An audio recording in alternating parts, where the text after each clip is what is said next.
Hello, ladies and gentlemen. I hope you're doing fantastic today. It's July.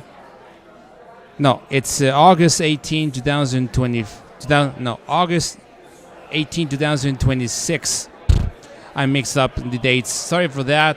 So just so you know, I'm currently in Redcliff, which is about 5 miles from Medicine Hat. Tomorrow I will be in Red Deer as well with the peeps from APP. So that would be fantastic to see. Oh, they're going to start soon.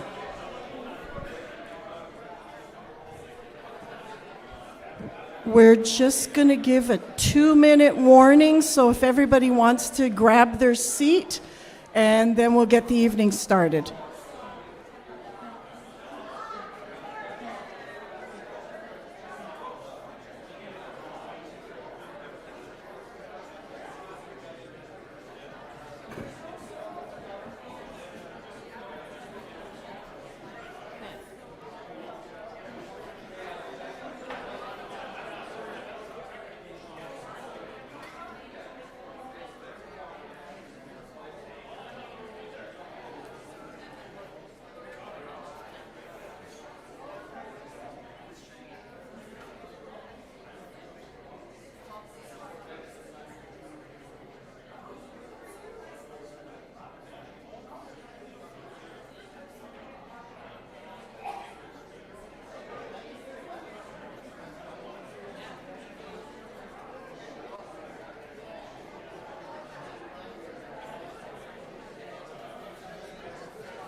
Good evening, everyone. Welcome to tonight's meeting. It's an informational event sponsored by Let's Talk Alberta, and our goal is just what the name says. We want to get a conversation going, and we want people to start talking, and talking with each other instead of talking at each other. So before I even go any further, how many of you are here tonight and have never been to a meeting like this before? Good, welcome. Okay, there's just a few housekeeping issues. The men's washroom is out the door to your right and down the stairs. The ladies' washroom is out the door to your left and all the way down the hall. There is a handicapped washroom, male, female, out the door to your left and partway down the hall. Emergency exits are to the rear of the building on both sides, and then there is an entrance over here, and I don't know if there's one here, I can't see. No? Okay. Okay, if you haven't yet, please help yourself to a beverage at the back. There is a sign-up table to my left at the back where we're just asking if you want to just leave us your name, the town that you're in, either a phone number, an email, or maybe both. And when we're back in this area, We will send you a poster and we'll let you know that we're here. And if you'd like to volunteer next time we're in your area, there's a column where you can tick that off. There are also a lot of trifold brochures at the sign-up table. They contain incredibly good information. Please take one, at least one for yourself. Take more for friends and family. There are merchandise tables at the back. And if you have a hard time getting conversations started about independence, we just suggest you buy some merchandise and wear it, and that should get a conversation going. Our merchandise is overpriced, and there's a reason for that, and I'll get to that in a bit. There are also large signs at the back, and we do have lawn signs as well at the table and to the back of the room. As a society, we're fully dependent on the grassroots of this movement to fund us. We don't have corporate donors, we don't have government funding, we don't get charitable donations, we depend on you guys. And what we do with the money is to educate. That's one of the main goals, is so that come October, people will be able to go to the polls and have an informed decision.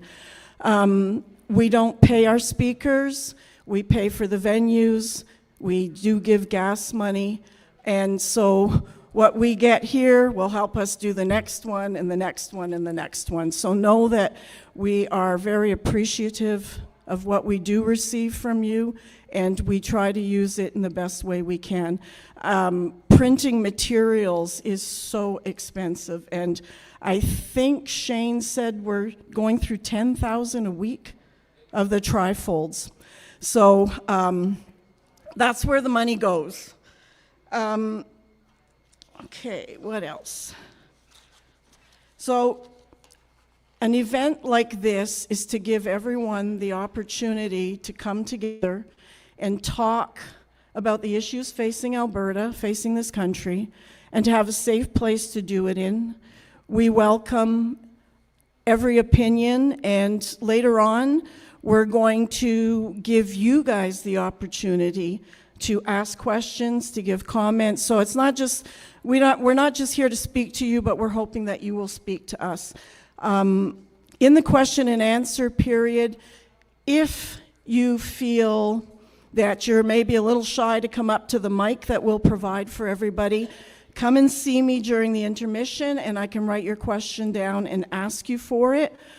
While you are listening to the speakers, and if you hear something that maybe you disagree with, or you want to have a little bit further information on it, write that down, give it to me, and we'll get it asked.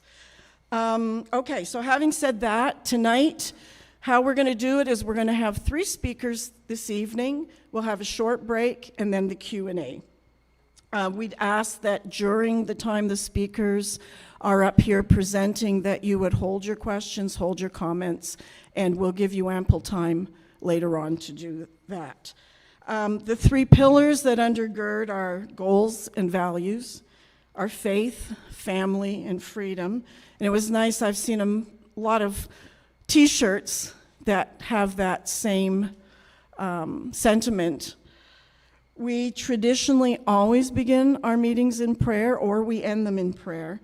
And so tonight I asked Patty Vold if she would come and just lead us in prayer, open this meeting.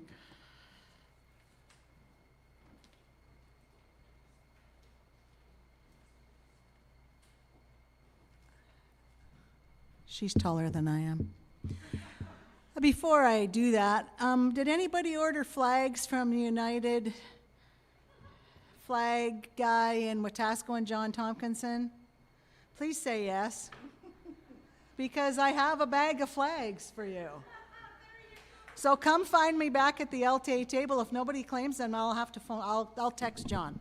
Sorry, honey, my friend, my little brother, Max.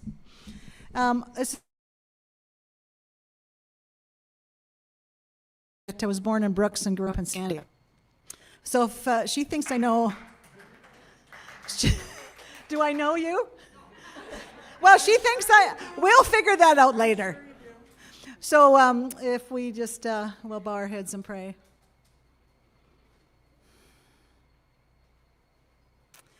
Father, we just invite you here tonight. We ask that you give us the words to speak, that you guard our hearts and our minds. We thank you for this beautiful country that you have given us to live in, the country of Canada and the province of Alberta. We know there are problems, but you, Lord, have your hand in it all. You've told us to be stewards of the land. Help us to do that in a way that is honoring to you. We know there's conflict. We know there is unkind words, unkind thoughts.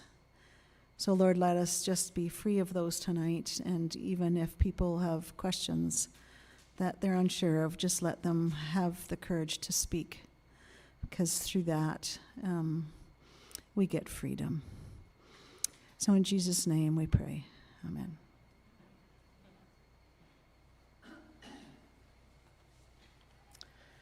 So our first speaker tonight is Mr. John Riel. And John has not only served this country in the military, but he has served this country, and more specifically Alberta, fighting for Alberta's rights, its freedoms, and just to see a strong and prosperous Alberta. He is a notable figure in Canadian provincial politics, particularly, as I said, in Alberta. He is one of the founding members of the Alberta First Party. He ran for Social Credit Party in St. Albert. He has been very active throughout his lifetime, and his political journey reflects his involvement in Alberta's political landscape, particularly through his leadership roles and electoral campaigns. And I'm very happy and proud to introduce you to my friend, John Riel.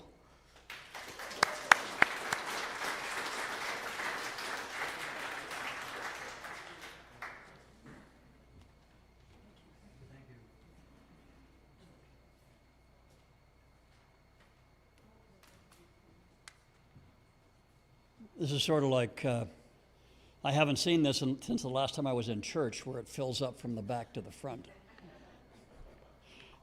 I guess my job tonight is to say a few your words, and your job is to listen. If you get finished before I do, would you please let me know? The last few weeks have been interesting for my wife and me. We have volunteered to help with Let's Talk Alberta.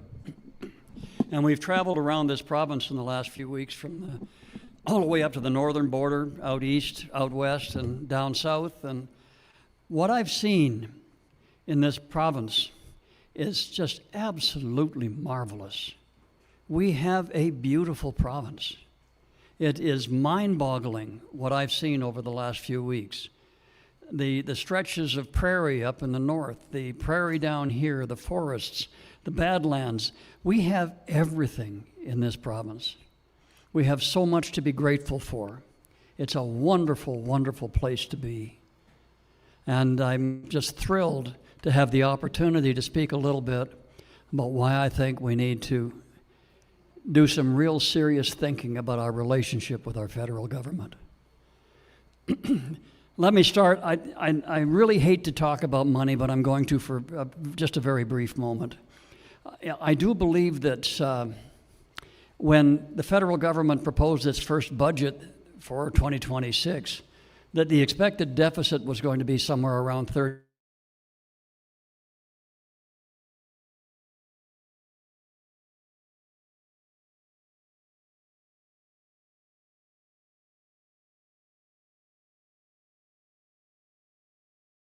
70 billion dollars.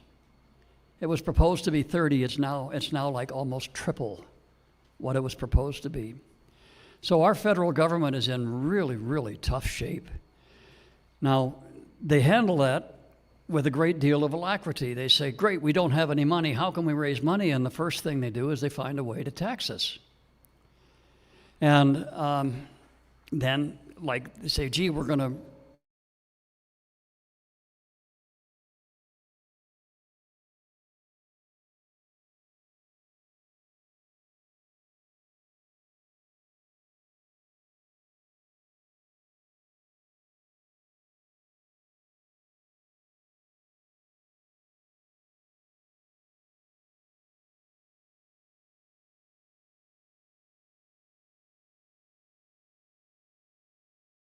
home equity.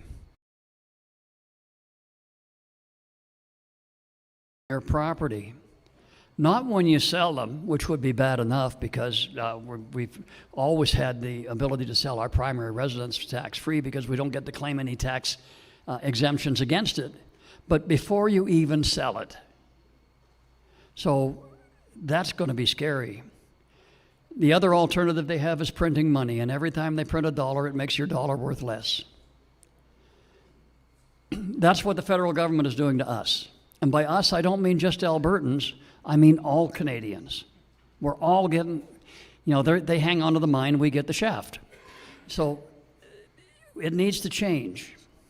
And the only change we can foresee in the near future is a change of government, a change of philosophy, a change of spending money on things like Ukraine armaments and what was it that I heard the other day?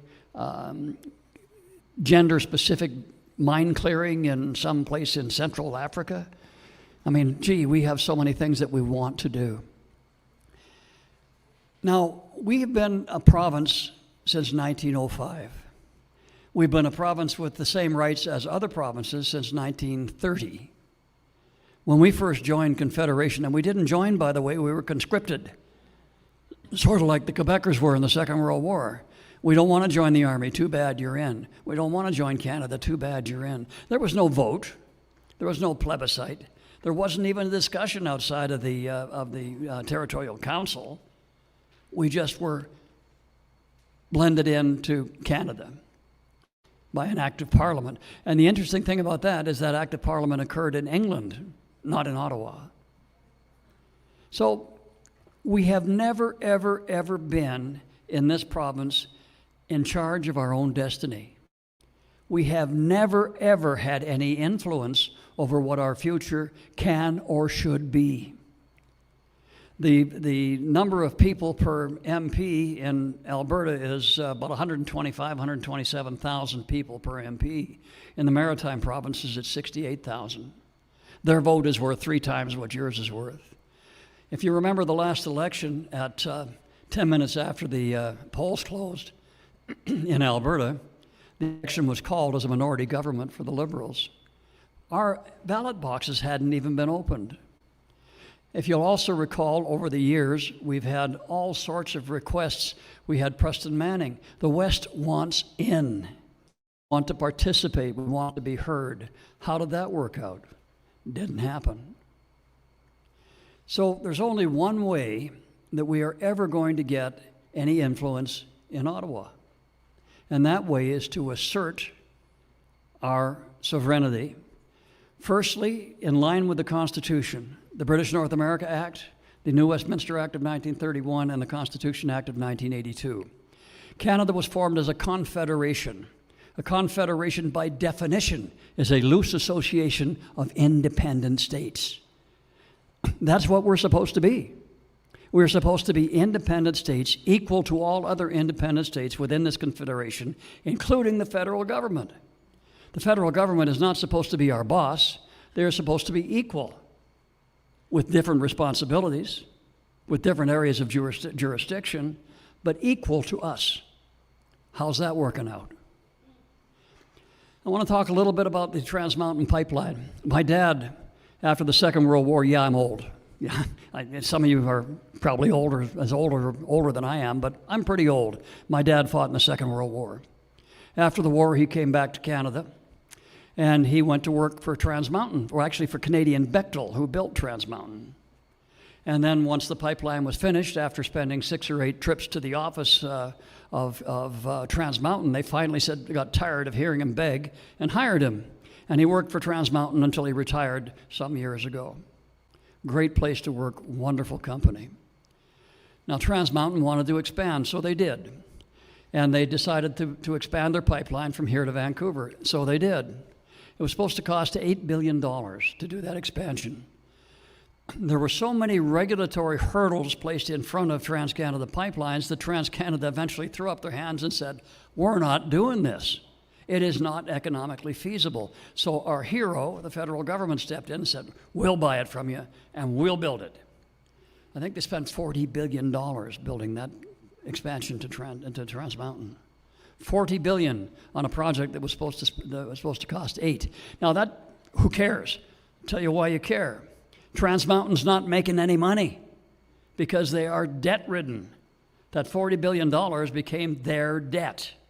Now, along comes our wonderful Prime Minister, and he says to our equally wonderful Premier, we'd like to help you build another pipeline along the TMX route.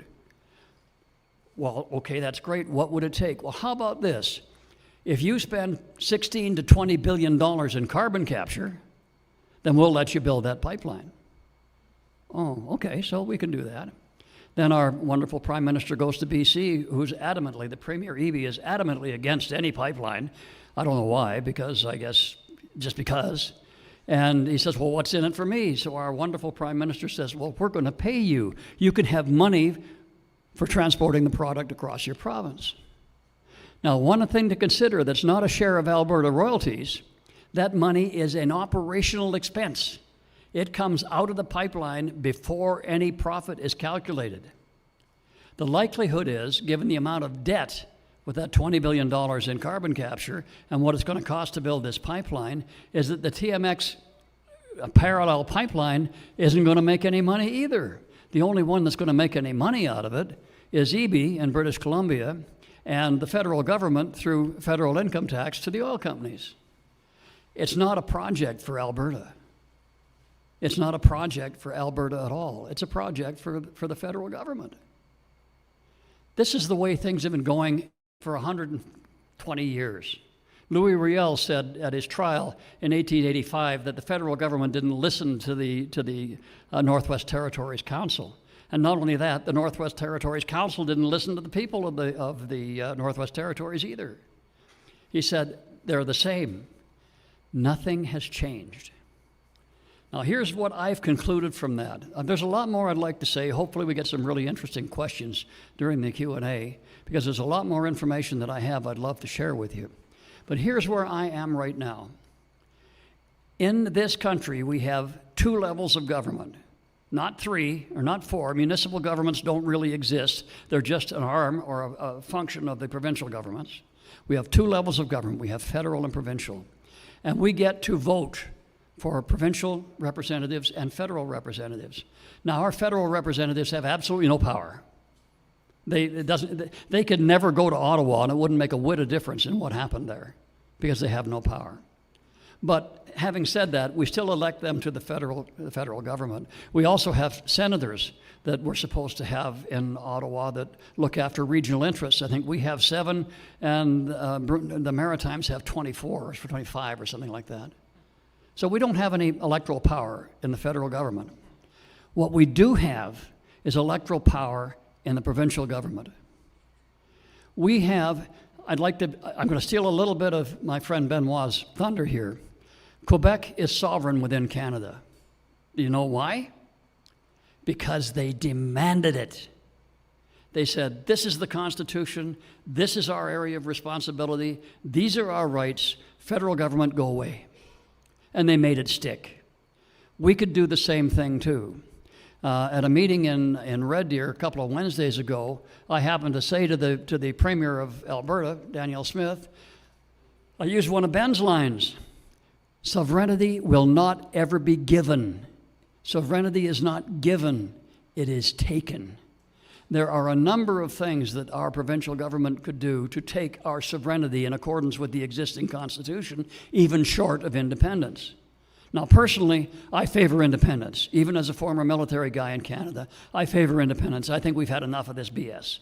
We've taken the tough stuff for too many years. It's time for us to grow and develop and do what Albertans do best, which is to tell the governments to get the heck out of the way and let us do what we need to do, and let the people down east ask, what can you do for us, to their federal government. We'll do for us, just get out of our way. Here's what I would ask Albertans to do. When you elect somebody to sit in the Alberta legislature, and I don't care what political party or political philosophy they represent, I don't care whether they're separatists or an NDP or Liberal or UCP, make sure that the individual that you vote for and put into office in Alberta is 100% focused on Alberta.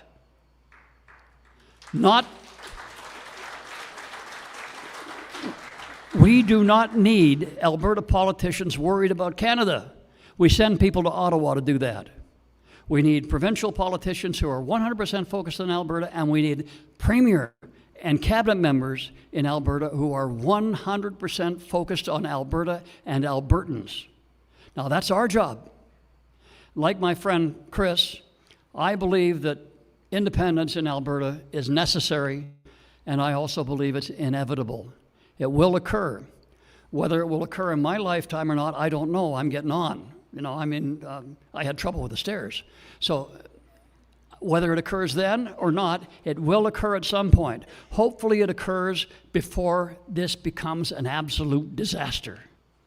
We don't need we don't need the World Economic Forum. We don't need communism. We don't need to be best friends with China. We have a wonderful trading partner directly south of us, whose people have come to Canada way back when and formed the bulk of the immigration to this country up until we decided we needed people from elsewhere. We're family. We have the same can-do, must-do attitude. So do that. I beg of you, when it comes time to pick your provincial representatives, pick those who are for Alberta and Albertans, and then demand that they obey the Constitution and that they ask and demand the sovereignty that exists within those documents, which is rightfully and lawfully ours. Thank you very much.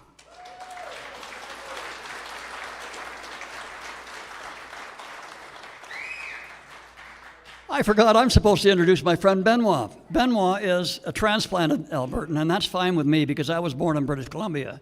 Ben is from Quebec, and his last name is Trudeau. Don't confuse him with that boob that gentleman who was our prime minister for 8 or 9 years or whatever it was. Ben is much more intelligent and thoughtful and logical than Justin Trudeau even had a thought of being. He's a wonderful man. He's a dyed-in-the-wool Albertan, just like I am, even though he speaks with a French accent. He's happy to be here, and my understanding is you're never going to move back to Quebec. No. Ben Trudeau.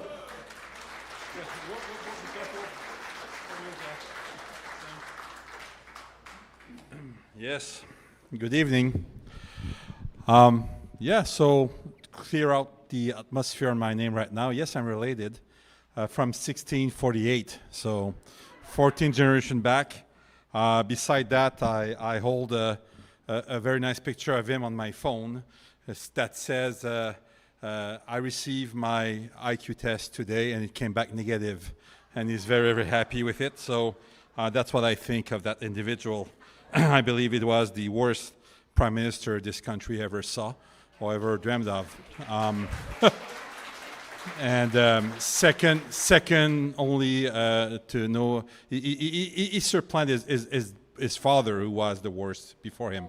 So yes, I grew up in Montreal. I come from a very political family, not because of our name, but because my dad was my dad's turning 80 in this coming September, and he still writes speeches and stuff. So my dad is a speechwriter, PR guy, worked all of his life in communication and all that, and worked for probably all premiers of Quebec since the 60s and a couple of prime ministers as well. And Yeah, so I grew up in backroom politics.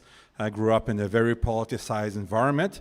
Plus, now I'm celebrating my fourth constitutional referendum of my lifetime. So the first one, I was 8 years old in 1980, where the first referendum in Quebec, foreign separation, and that was lost by 60%, 40% yes, 60% no. The speech of René Lévesque to give away his loss was "see you next time." That's how he ended up his stuff. And then entered the constitutional negotiation that to patriate the Constitution from London, that was called by Trudeau, to which Quebec was kicked out, and the other province, with a duo of Brian Peckford and Jean Chrétien, basically brought in the worst constitution that we could ever had, with a charter that removed the protection of private property that at the time Lougheed from Alberta was fierce advocate for. And they brought in as well within the Constitution the equalization that was until that time just a law. And why did they do that? By bringing the charter, it displaced the control of all policies from those who we elected to the court. That's what basically the charter did. And what the equalization within the Constitution brought, it created welfare provinces. Because to change our constitution in the country, we need 7 provinces representing 50% of the population. By creating the equalization, they made of the Atlantic provinces welfare provinces. Everybody talks about the equalization of Quebec. Yes, it's impressive as a number, 13 billion. But when you look at what is the participation of that equalization is on the budget of Quebec, it's only 8% of their budget. It's 26% of PI budget. It's 24% of New Brunswick budget. It's 24% of Nova Scotia budget. So just take these 2 provinces. They will never vote to remove that condition because they cannot operate without equalization. Not only that, but on top of that, they are the 3 champions of federal jobs. So all calling center in Canada, also, everything is concentrated in these Atlantic provinces. So on top of equalization, they receive billions from the federal jobs. No, like here in Alberta, we have 1 federal employee per 6,000 Albertan. In PEI, it's 1 per 40. So they made sure that the Constitution will never be able to be open. So what is the solution? 2 solutions. We vote to separate, or we start using the Constitution in our advantage, the way it was first negotiated by Upper and Lower Canada, by bringing 2 other provinces to be mediator in that negotiation. So what brought me to Alberta? I've done politics in Quebec, as I said, because of my dad. I started doing politics actively at 14 years old for the provincial Liberal government. In 1990, then there was, in 87, there was the Meech Lake Accord that went down. And then Charlotte, it went down on June 23rd, 1990. And then after that, Brian Mulroney started the Charlottetown agreement. And on Charlottetown, us in our party, in the youth wing, we were against the agreement that our then premier and leader of the party was negotiating with Mulroney. So we decided to campaign for the no, and our leader of the party, Robert Bourassa, decided to use his veto against our vote. So in reaction of that, we were 2,000 youth in that party. We all left all together. And 2 years later, we started our own party, named the Action démocratique du Québec. In 1994, March 1994, we started a party. We went in election right away, and we had 75 candidates out of 125 riding for the September 1994 election. I was one of them. I was 22 years old, and our leader was elected. He was the only one elected amongst our 75, but we gathered close to 7% of the vote. Parizeau, who became premier, knew that for his referendum he was missing 7% of the population, and it was our voters. So he brought us in, and I was part at 22, with our leader 24 years old, of all the negotiation on the question, because we were not separatists. You know what? I'm still not separatist. I'm not a separatist, but I'm a fierce sovereignist. And at the time, the question 95 was the first time written on my computer because I was taking notes during meeting. And that question was basically, do we give the mandate to the premier to negotiate a new deal with Ottawa? And if they don't want, then we separate. Okay, so it was not a referendum on separation 95 in Quebec. It was a double clutch question. So let's give a chance to the Ottawa to find a new deal. If they're not serious, then we separate. That question was and then we had 95% participation rate in 1995. There's some polls in Montreal at 6 p.m., 100% of the people went to vote. So we lost by 55,000 votes out of 4.1 million votes. 55,000 separated the yes to the no. And because the vote participation was so high, we had no choice but to accept the vote. But what did we do as Quebecers? It's important to know our constitutional history. So I wrote a book here where I talk mainly of the history of Canada from 1534, not from 1791. And I speak about when the English came in, the French were there for already 250 years. And the English start taking French farms to give them to Americans that want to stay faithful to the king, which led to a civil war in 1837, ended in 1838 by the hanging of the 12 French leaders of that revolution. And then they sent 100 others to Australia. And then after that, they say, well, what can we do? And then they decided to use the Westminster system and give a lot of autonomy to the provinces. I can tell you that all American states governor would love to have all the autonomy that the Canadian province have. Fast forward, the French Canadian in 1999, if you were living in Griffintown in Montreal, which is a small area near downtown Montreal, you were French Canadian, your life expectancy would have been 19 years old. And then the English said, well, we cannot beat them by war or stuff like that, so we'll beat them by money. So in 1900, if you were French, you couldn't get a loan. So what the French did, they decided to start their own bank named Desjardins, which is a credit union. It's the largest credit union in North America. Today, Desjardins have 7.8 million members out of the 9 million Quebecers. If you live in Quebec, you have an account at Desjardins. And what that means that the money stays in Quebec. Meanwhile, here in Alberta, we collect our royalties every Friday afternoon. Where do we put that money? Right now, these royalties are close to $500 million a week, 500 million. Where does that money is deposited? At the CIBC in Toronto. Every weekend, Toronto makes 2 to 3 million with our money. So, my book here speaks of what Quebec did. And when we lost that referendum, we say, okay, let's push, let's take full sovereignty. Let's go to the extent of what the Canadian Constitution says.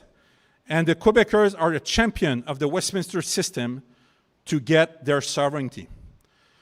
So now, today, Quebec's, they have 38 of their own embassies across the world. 38. You go to Tokyo, Paris, London, you will see a Maison du Québec. Quebecers don't use the Canadian embassy across the world. They use the Quebec embassy. Why?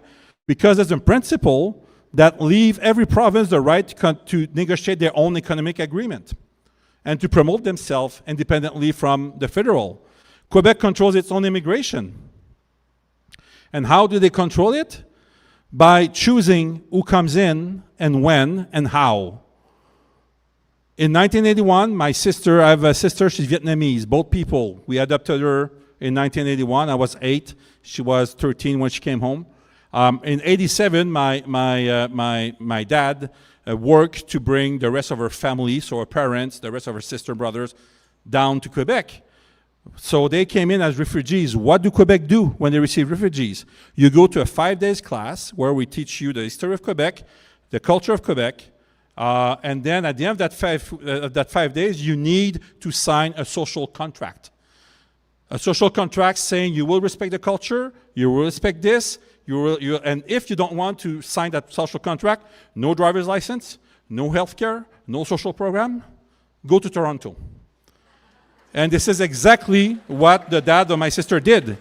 He didn't want to sign that social contract. He left to Toronto. So we need to assert who we are, and without any shame, because we have the right to in our Constitution. The same with the pension. Like in 1965, the Canadian government say we're going to create the CPP, Canada Pension Plan. Quebec say we're not interested in sending you any money, we'll control our own stuff. They created the Caisse, Caisse de dépôt de placement du Québec. And the Caisse, 60 years later, right now, holds 500 billion of asset for 6 million insured. The CPP holds 700 billion of asset for 22 million insured. The Caisse owns more real estate in this province, Alberta, than the government of Alberta itself. The Caisse owns the Cross Iron Mill, they own the Edmonton Outlet, they own the Southgate Mall in Edmonton, they own towers in Calgary. Why? Because they have the obligation to use 40% of everything they collect for Canadian asset. So the Caisse have 70 billion of assets right now as we speak. So the retirees of Quebec. So I'm saying that just to encourage us to say there's another avenue. There's an avenue where we can, within that Constitution, assert our rights.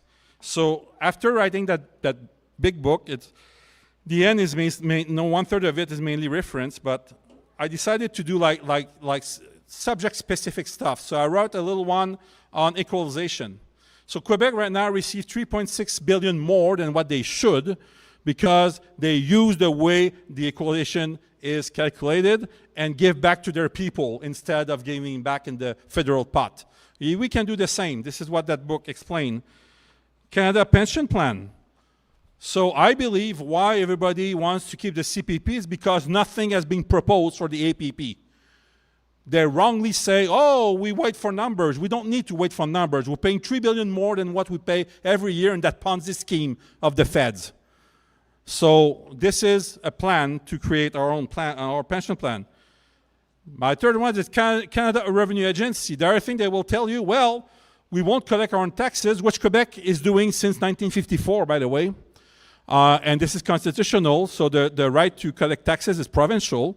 And what happened in 54, Quebec was tired of the federal to keep on charging taxes, so they said, you know what, you don't have the right to do that, we're going to collect the taxes. And there was a 3-year war where Quebecers paid twice their taxes. And then after 3 years, of course, the province won. And what that gave them control of all of their economic straws. And we can, and the Premier will tell you, well, it's going to cost $1 billion to put up the system together, and about half a billion to run after that. Well, right now, the way it's done, the big businesses in Alberta has 72 hours to remit all remittance once they give your paycheck.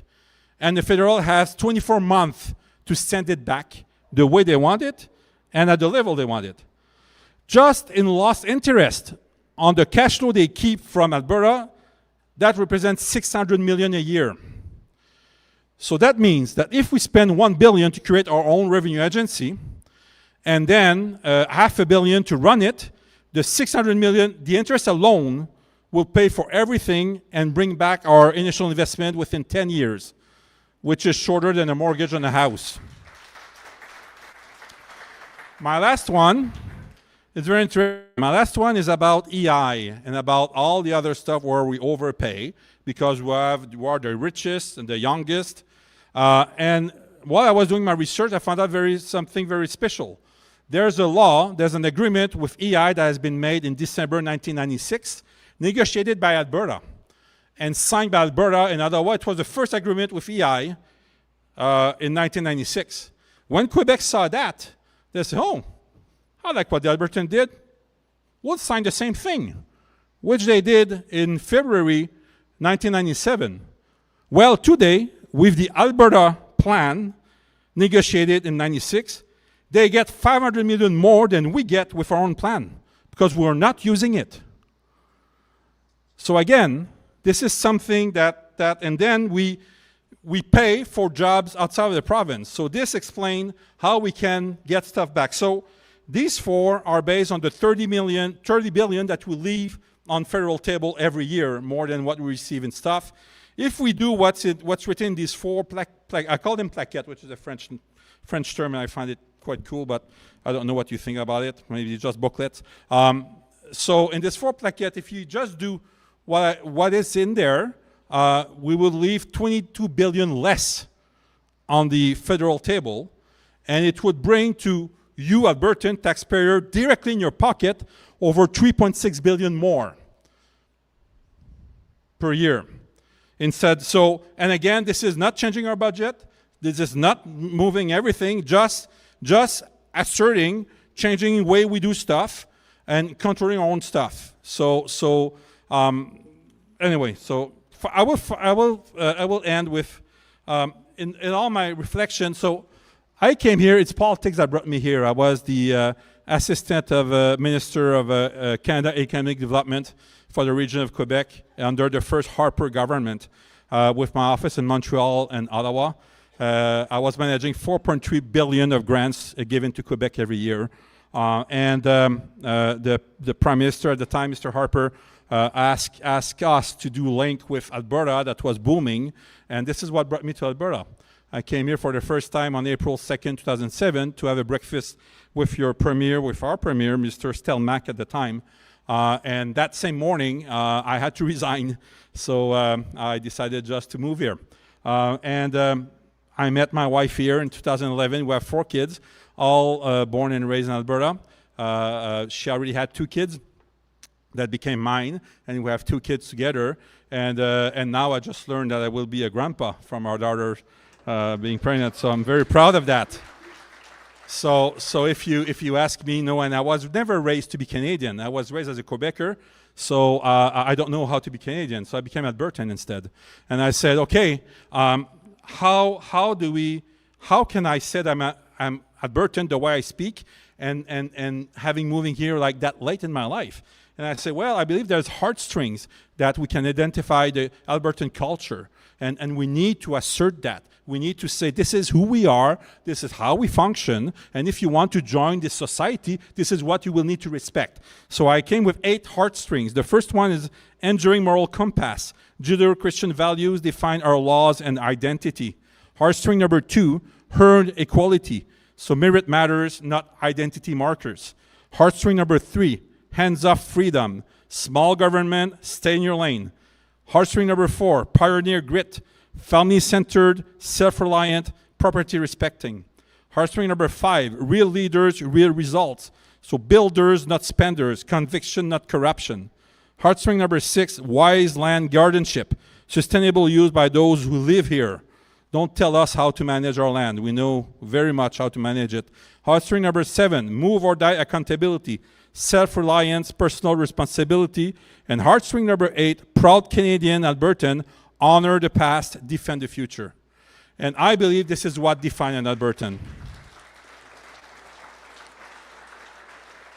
So, on that, I will leave the mic to, by the way, these books are for sale. You can go see Baha at the table there. I have a bunch of different prices depending on the bundle you buy, 1, 4, 5, all of them. Well, so meanwhile, I will introduce a guy that became a good friend.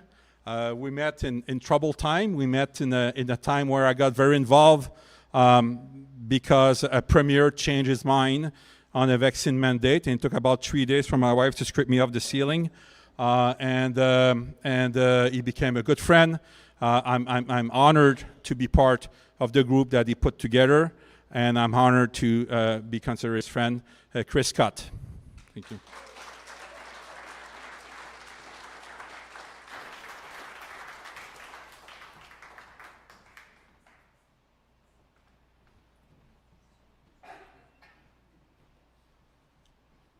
Sorry, I like to make a dramatic entrance. Okay.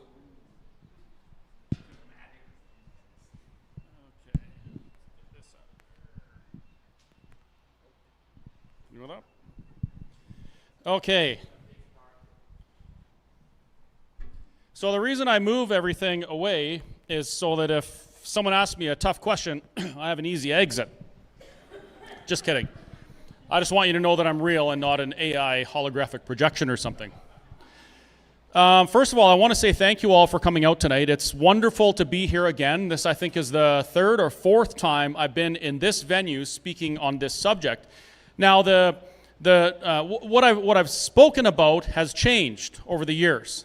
The conversation has evolved into something different, and rightfully so, because Alberta, we're in a much different place right now than we were 5 years ago or 6 years ago.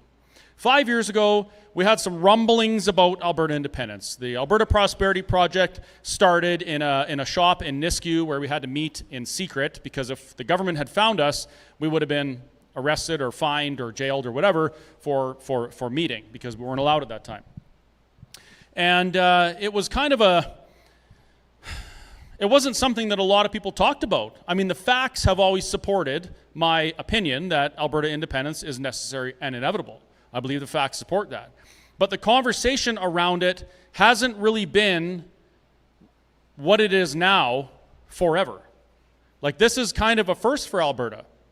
And now the conversation is so relevant that we have a question posed in October to Albertans on Alberta self-determination. Now, the question in October is not a question on separation or independence. The question that you're going to be asked in October, as an Albertan, is, do you want things to change? Do you want the government to start the process, according to the Constitution, to consider Alberta independence through another referendum? Now, if you boil that right down, what do we get in October should Albertans choose to ask for something different? We get to talk about it. That's what this is about. It's about the conversation about Alberta's future. Now, I've found that the conversation is often amplified by people who have a vested interest in the status quo. There's a lot of big names that are telling you what to think. Am I right? On both sides, to be fair. There's a lot of people telling you, you should do this. I'll share my opinion with you, and Let's Talk Alberta will share our collective opinions with you about what we believe is the best future and the best path for Albertans. But the most important part about this whole evening is that we get to talk about it. Now, recently, we took the big, beautiful Let's Talk Alberta tour bus, and we went to Stony Plain because my friend Thomas was there. My new friend Thomas. We're fast friends now. So Thomas Lukasic, he is the founder of Forever Canadian. And as I'm watching Thomas handing out these lawn signs, and I'm seeing a few lawn signs here and there, actually, there's quite a few lawn signs, both sides, I started thinking, you know what? Thomas is actually right. I'm going to go to Stony Plain, and I'm going to get a Forever Canadian lawn sign, and I'm going to put it on my lawn. Can you believe it? I'm not even kidding you. I'm not joking. The reason why I say that is because I agree with Thomas's premise that he will always be Canadian, and I will always be Canadian, and you will always be Canadian. Now, how can I say that as an advocate for Alberta self-determination? Well, just because Albertans participate in a conversation, completely lawful, legal, constitutional, about our future, which is what Canada's all about. We're allowed to talk about things. We have choices here. That doesn't mean that I don't value being a Canadian. If I lived in many other countries in the world, I wouldn't be able to come here and tell you that my opinion is that Alberta should be independent and must be independent, and it will be independent. I wouldn't be allowed, but I can because I'm a Canadian. So I agree with his premise that we will be forever Canadian. Now, something puzzled me, and this is another reason why I went to have a talk with Thomas. I want to talk about Thomas a lot tonight. I heard him telling people that if Alberta becomes independent, we will all lose our citizenship. And I thought, that's odd. I actually remember being hopping mad when our federal government was sued because somebody went overseas and fought against our country, against our allies, with our enemy, came back to Canada, had his citizenship stripped, and the Supreme Court gave it back and gave him $10.5 million. Do you remember that? A lot of people were very mad about that. And, you know, if you set your anger about what he did aside, the core of that whole thing was once you become a Canadian, you are a Canadian. Period. And nothing could change that. So I started thinking, why would an ex-deputy premier of Alberta tell people that they're going to lose their citizenship? That's not true. So I went up to talk to him, and I said, hey, Thomas, I agree with the Forever Canadian thing, proud Canadian, want Alberta to be independent. I'm hoping to talk to you about these things because there's some things I think you're getting wrong. And his response was something like, I'm not going to debate, there's no debate, I'll never debate my Canadian citizenship. I said, neither will I, but there's some things that we need to talk about because Alberta's going to be asked this question, and the only way we're going to get the best outcome is if we talk about things. Right? Because Thomas, you want to stay in Canada. You think that's the best path for Alberta. I believe Alberta independence is the best path for Alberta. We should talk about these things openly, honestly, in the public forum and let the public make up their mind. Not go up on a stage and tell them what to think. So this conversation went back and forth. And people were saying, oh, don't engage with them. Don't talk to them. There's a group of people there that legit wanted to talk to other people and hear, what is it that makes you want to stay in Canada? Do you have any concerns about being in Canada? Those kind of things. Just conversation. And it was don't engage. I'm not answering your questions. And I was so puzzled at that.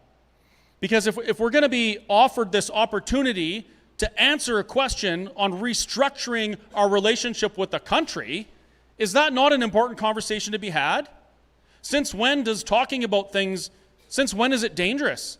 Since when is conversation dangerous? Well, I'll tell you when it is. When you have a vested interest in the status quo and you cannot support your path and you cannot win a debate on it, the conversation is dangerous.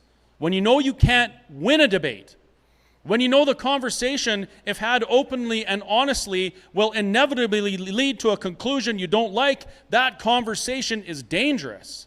But dangerous for who? Is it dangerous for you as Albertans? We all want the best path forward. We want the best future. So I tried to have this conversation with Thomas. And the conversation got a little bit stranger yet.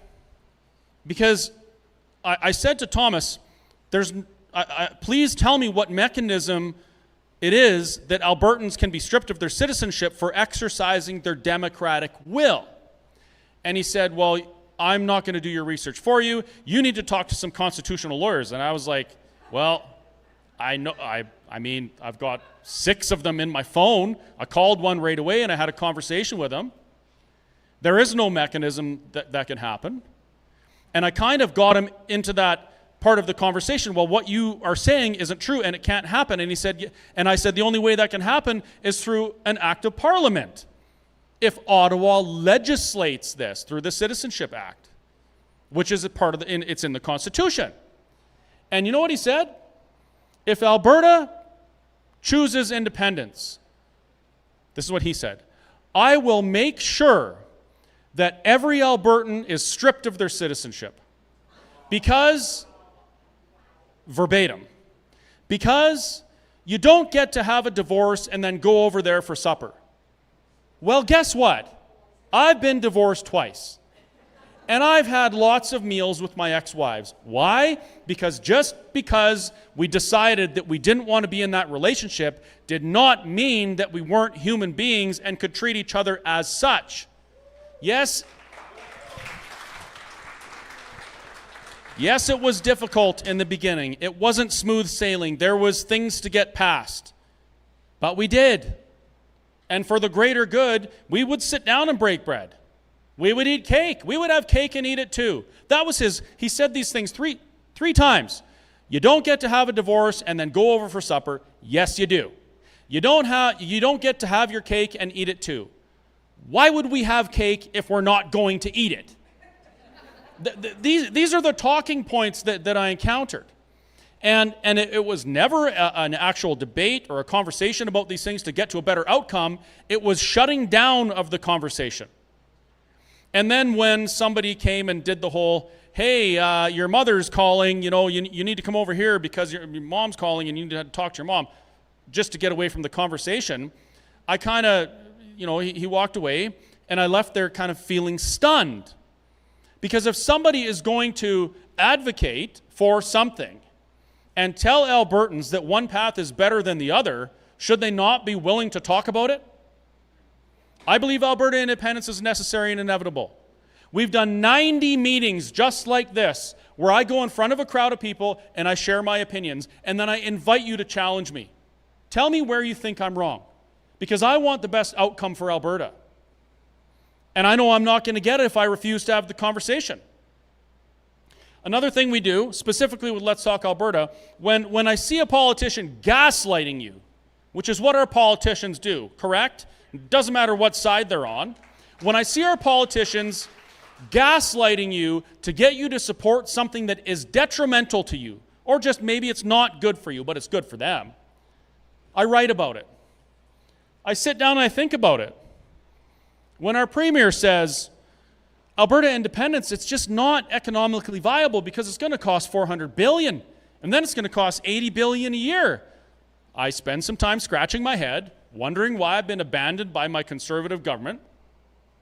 Then I start looking into it, and I do the research, and I do the reading, and I write about it. And I give these little things to you folks so that you can read what I've found out. For instance, this is called Show Me the Other Half of the Bill. Our premier said $400 billion to do this. She didn't mention what we get. She didn't mention the benefits. She told us one half of the ledger. One half that hadn't even been costed yet. I'm a burger flipper. I am a roughneck turned burger flipper from Mirror, Alberta. I am a nobody. And I can take the time to do this over a week. But our government says things to us to elicit an emotional response to shut down the conversation. How many Albertans do you think heard that $400 billion number and decided, ooh, that's too rich for my blood, I don't want Alberta independence? How many do you think did? A lot. And now some of them won't even talk about it. Those folks yesterday, when I picked up my Forever Canadian sign, which I'll proudly display because I will be Forever Canadian, they were worried about some interesting things. One of the things they said was, well, and Lukasik said, you will lose your pension. And I said, how? It's not an entitlement. That's something that you paid for. It's your investment, albeit you were compelled by law to invest in that investment. It's because it's like one of the worst investments you can make in your lifetime. But it's yours. So how would you lose it? And why would anybody in their right mind think that any other Canadian would want to punish other Canadians for choosing not to be governed by the same governance? That is ludicrous. Oh, your trade's going to be shut off. Really? Are you kidding me? The same country that recognized Kosovo was one of the first to recognize Kosovo after they self-declared independence. Even when many other countries in the world wouldn't, because it was messy and it was controversial. Canada said, you have the right to self-determination. We recognize you. Our Prime Minister, Mark Carney, not too long ago, recognized the sovereign state of Palestine.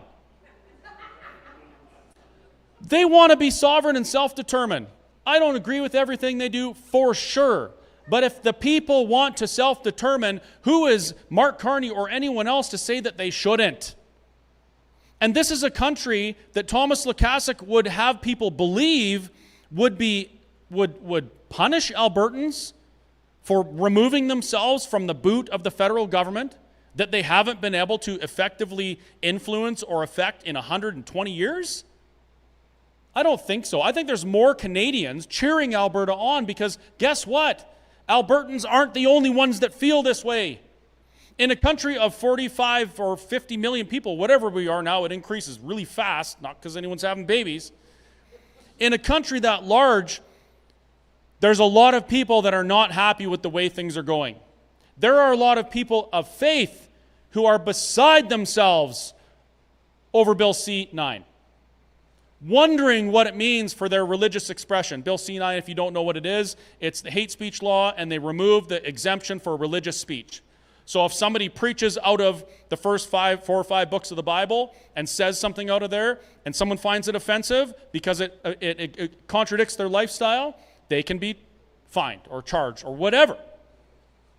There's a lot of Canadians that don't agree that we should be sending $45 billion to other countries to fight wars that we have nothing to do with, while our veterans starve and freeze to death on the streets of Edmonton and Calgary every year. Did you know that? In a nation like Canada and a province as wealthy as Alberta, we have veterans who die on the streets. And Canadians aren't happy about that. You think they want to change? Alberta has this unique opportunity in front of us because of some of the things that have made Albertans angry in the past. High taxes, the grain issues, having to buy our equipment from the east. Basically, that we desire, and every patriotic Canadian desires, that the great trade of the prairies go to build up our factories and workshops in the east and contribute to our prosperity in every way. Canadians are upset about that, and there's some legitimate grievances that Albertans have within Confederation.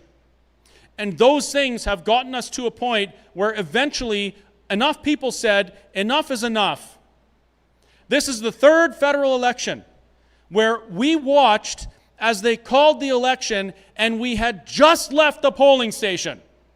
That means, this isn't a time zone thing, if your ballot box is still sitting there and they call the election and tell you who your government is, did your vote matter? It didn't. And that 3 elections in a row this happened after a reign of terror, policies imposed by Ottawa that were horrendous for Alberta. And don't give me this, oh, they bought you a pipeline. Bullshit, they bought us a pipeline. They had to clean up their own damn mess, pardon my French, because they bungled it so bad, somebody had to pick up the pieces. That wasn't a favor to Alberta. That was the federal government cleaning up their own mess, and now people are saying, oh, Alberta, you should just be happy with your pipeline. Well, no, I want my vote to matter. I want our pension, I want our Alberta pension plan that we will have to be paying our seniors enough that they do not have to choose between groceries and heat. That is ludicrous. Thomas Lukasik went to seniors' homes, and he told seniors, Alberta seniors, if you don't sign this, you will lose your pension. You will lose your citizenship and will be absorbed by the United States because Trump. And those seniors who depend, many of you are in this room, depend on those pension payments, were so scared that they voted to keep getting the bread box when we have an opportunity to do something so much better. An Alberta pension plan, if we kept our pension in Alberta, we overpaid by $3 billion. Did you know with just that alone, we could double our pensioners' payments? Why wouldn't somebody want that? Because they're scared of Trump? Because somebody stands up there and says you'll lose your pension? I'm telling you, you won't lose your pension. Who do you want to believe? Do you want to believe Thomas or do you want to believe me? I'll give you a piece of advice. Don't believe either of us. Look into it yourself. Don't repeat what I say. Don't repeat what he says. Think about what I'm saying and try and prove me wrong. I took some time after we got home and I wrote this trifold. It's called, "You will not lose your pension and nobody can take your citizenship." This is my argument. And inside this, I back up my claim with facts. Legislation, Supreme Court precedent, all sorts of things. Anybody can pick this up and they can read it. And I think it's a damn shame that people will listen to what I say and then say, oh, you're just a liar and a grifter. I'm not going to look at it. What a shame. What if Thomas is wrong? What if he's wrong? What if your pension will get better, like I say, or could get better? We have the opportunity to make it better. What if I'm correct when I say Alberta could easily manage its wealth and affairs and keep way more money here for Albertans? What if I'm right? You might have come to this meeting tonight wanting to challenge me on these things. Thank you very much. You might have come to this meeting just to try and trip me up or catch me saying something that isn't backed up by facts. And I might say something wrong from time to time. But if you don't bother to actually just consider what I'm saying and balance this out and weigh it out and consider the opportunity that you have as Albertans in October to answer a question on the future, your future, what a shame. Across the world, people have, to get the opportunity that you folks have, and we're gonna waltz into a ballot box. We're bound not into the box. Don't go in the ballot box. Elections Alberta doesn't like that. We're gonna walk into a polling station. And we're gonna pick up a piece of paper and look at it and read the instructions, right? And then we're going to mark a box, and that box is going to be extremely consequential to your future. Now, some of you folks in this room are like a fine wine. You are aged. And you may not reap the benefits that we have the opportunity to reap should we be able to manage our own futures as Albertans. But your kids will, and your grandchildren will.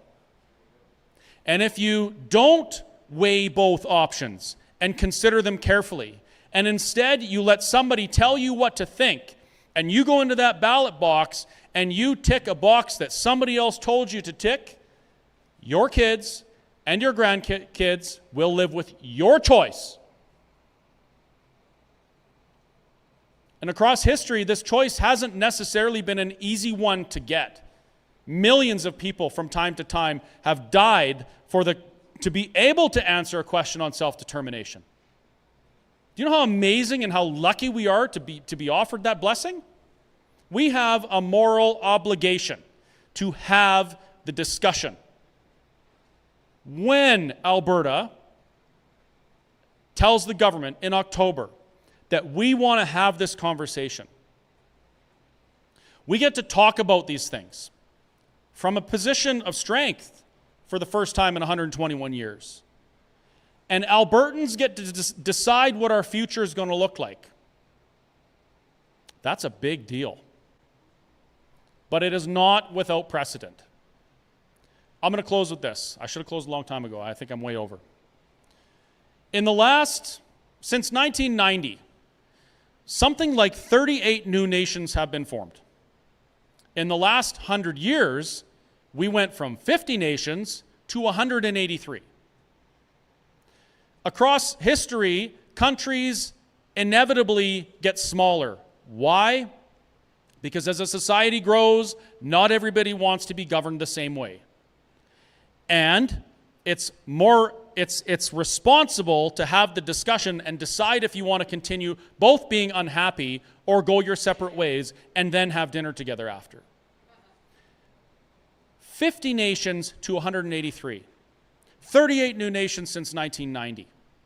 80% of the new nations since 1990 have been done with a pen and paper, with a referendum, with legislation, with conversation. No violence. 80%. And here Alberta is, with our future in front of us. What an opportunity. And what a shame if we don't have the conversation. That's what Let's Talk Alberta is about. It's not about me telling you what to do. It's about me sharing my opinion with you, advocating for what I believe in, and inviting you to challenge me. It's also about the intimidating yellow buckets that Jasper's holding over there. I don't like this part. Let's Talk Alberta is funded 100% by you folks. Thomas Lukasik did a live stream in which he said that the reason why my bus is 28% larger than his his short bus, it's actually way bigger than 28% bigger. It's like, I don't know, 20,000 pounds more, is because I made a terrible financial decision and I bought it with a little help from a friend of mine. And then Albertans just like you stepped up and said, we want to help you advocate for the conversation. So we put graphics on it. Now it is a rolling billboard for a conversation about Alberta's future. Not telling you what to do, what to vote, asking for the conversation. It's funded by you. So when the buckets come around, if you can, don't feel compelled to, and if you believe in what we're doing, please consider supporting us.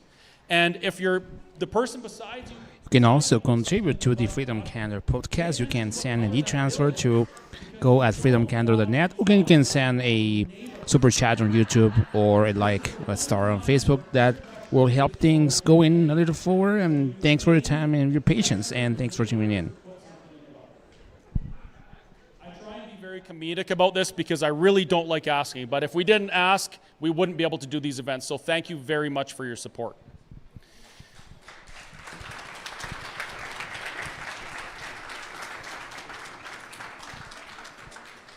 And I said I was going to close with that other thing, but I'm going to close with this. This isn't a partisan thing. Yes, I consider myself a conservative. Yes, I believe Alberta independence is necessary and inevitable. But this idea transcends parties and political stripe and all that. The idea of having open conversations in public so that every person can make up their mind on what our future looks like, that's what this is about, and that is the most important thing to me. And unfortunately, there are times where we don't get to answer all the questions because it's busy. You know, I'm sure the live stream is going crazy because I've said some off-color things tonight. We really do want to answer your questions as best we can. And no, we don't know everything. But if there's something we don't know, we will tell you. And then next time, we'll come back and have the answer. Oh, yeah. So we're going to have let's do a 15-minute break tonight. And the reason why we're going to do a 15-minute break tonight is because I've heard that there's some people that want to take some pictures with the Let's Talk Alberta bus. So we're going to give you a 15-minute break and stretch your legs, get a picture with the bus, come back in, and we're going to have a Q&A. And it's going to be a good one. My friend Jasper there,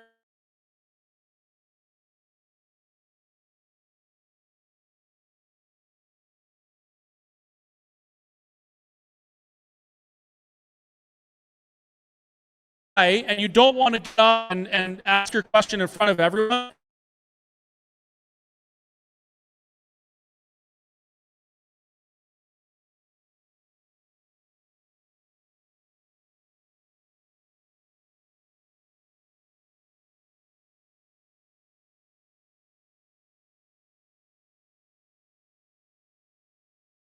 The wireless microphones.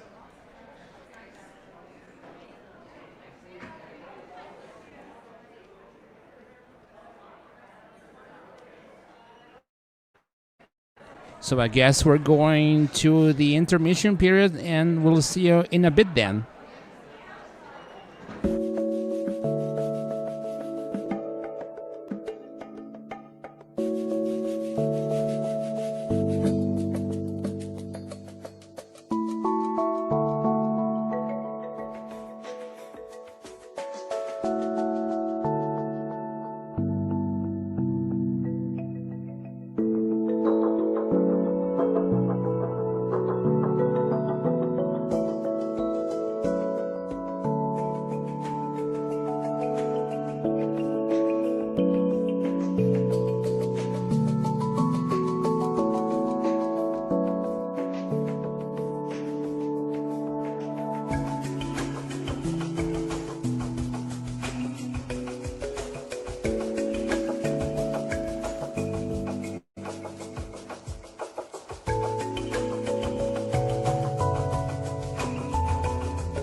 algorithms play havoc with our posters when we put them up. So if you could go to letstalkalberta.com or freedomcalendar.net and download a copy of the posters for upcoming events and send them to people that you might know, and tell them to share them with people that they may know, and so on and so on. It's what I call the shampoo method. If everybody remembers the Clairol commercials from the 70s, you tell two friends, they'll tell two friends, and so on and so on. And as you can tell, I know lots about shampoo. The other thing is, if you've got prime highway frontage, or you know somebody that's got prime highway frontage, as you look back at the back of the room, you will see one of our 8x16 banners, and no, not all of them have my ugly face on them. Only 3 of them, and unfortunately those are the 3 I have with me tonight. But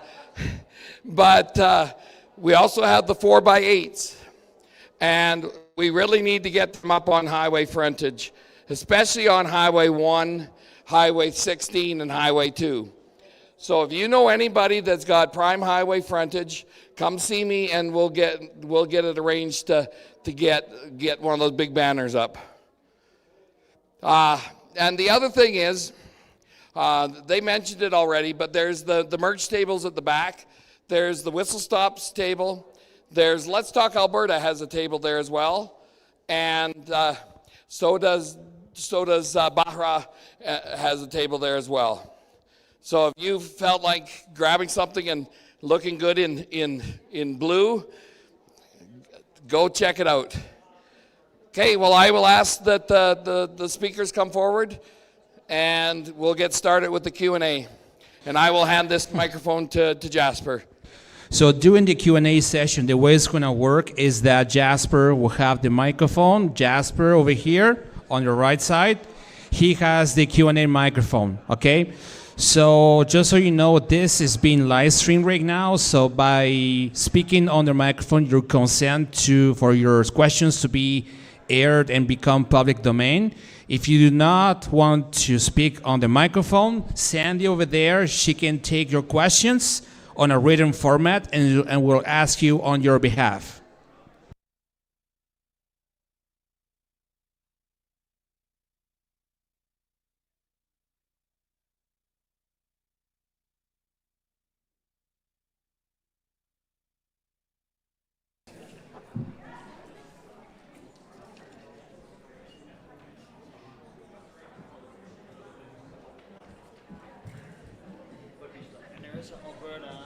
Alberta sign as well on the banner there.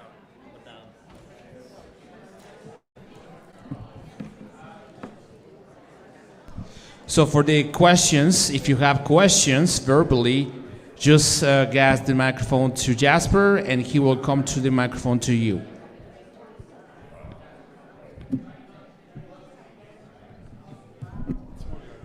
But before we get started with the Q&A, and Max, I think I'm a little loud. Before we get started on the Q&A, I just want to point something out. One of the things that I was told when I met Lukasik was that if I don't like Canada, I can just move. And I didn't realize until today, there are many people who have done that, right? We all know someone who's left Canada because they don't like the what's happening here. And that's perfectly fine, but there really are two different types of people. There's people who leave where they're at because they don't like what it's like. Thomas Lukasik's parents left Poland with Thomas when he was 3 years old because they didn't like how it was. But there's another kind of person. There's the kind of people that stay and hand out pamphlets in secret to try and bring down communism and bring democracy to their nation. Right? I don't want to leave Alberta and walk away from this opportunity. I want to be present and do everything I can for this place to make sure that Alberta can stand up and lead. That's what I want to do. So I think that's important to remember. There are two different types of people. There's those that leave, and Thomas thinks that I should leave because I disagree with the governance structure. And there's those that fix the things from within by standing up for themselves. I'm the second one.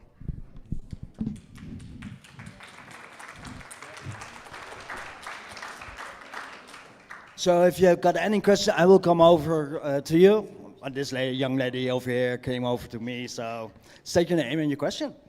Okay, my name is Barb Ramsey, and I have a question for Benoit. All that stuff you were saying and the stuff you wrote in your book is very interesting.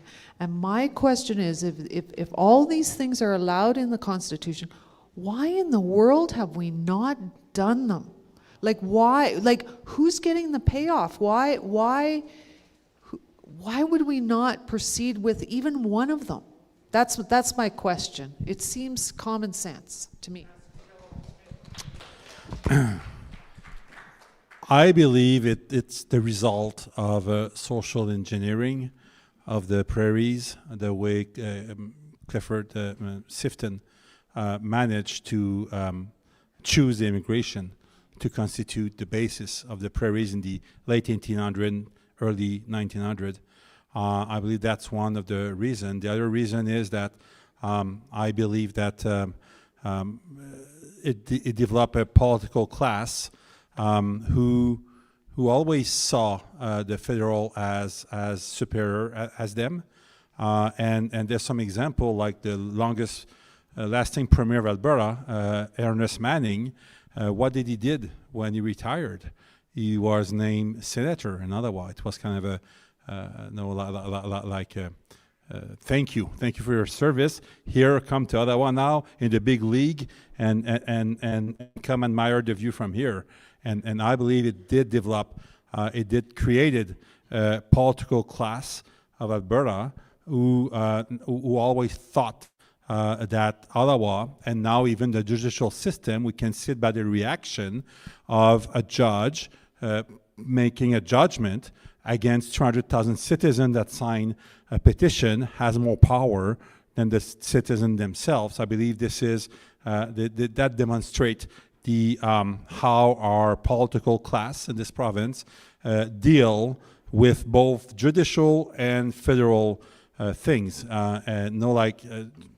And I believe that the big difference with Quebec, why Quebec went so much in, is because they've been persecuted. And when you are persecuted and not just put asleep like Albertan, you react way harder.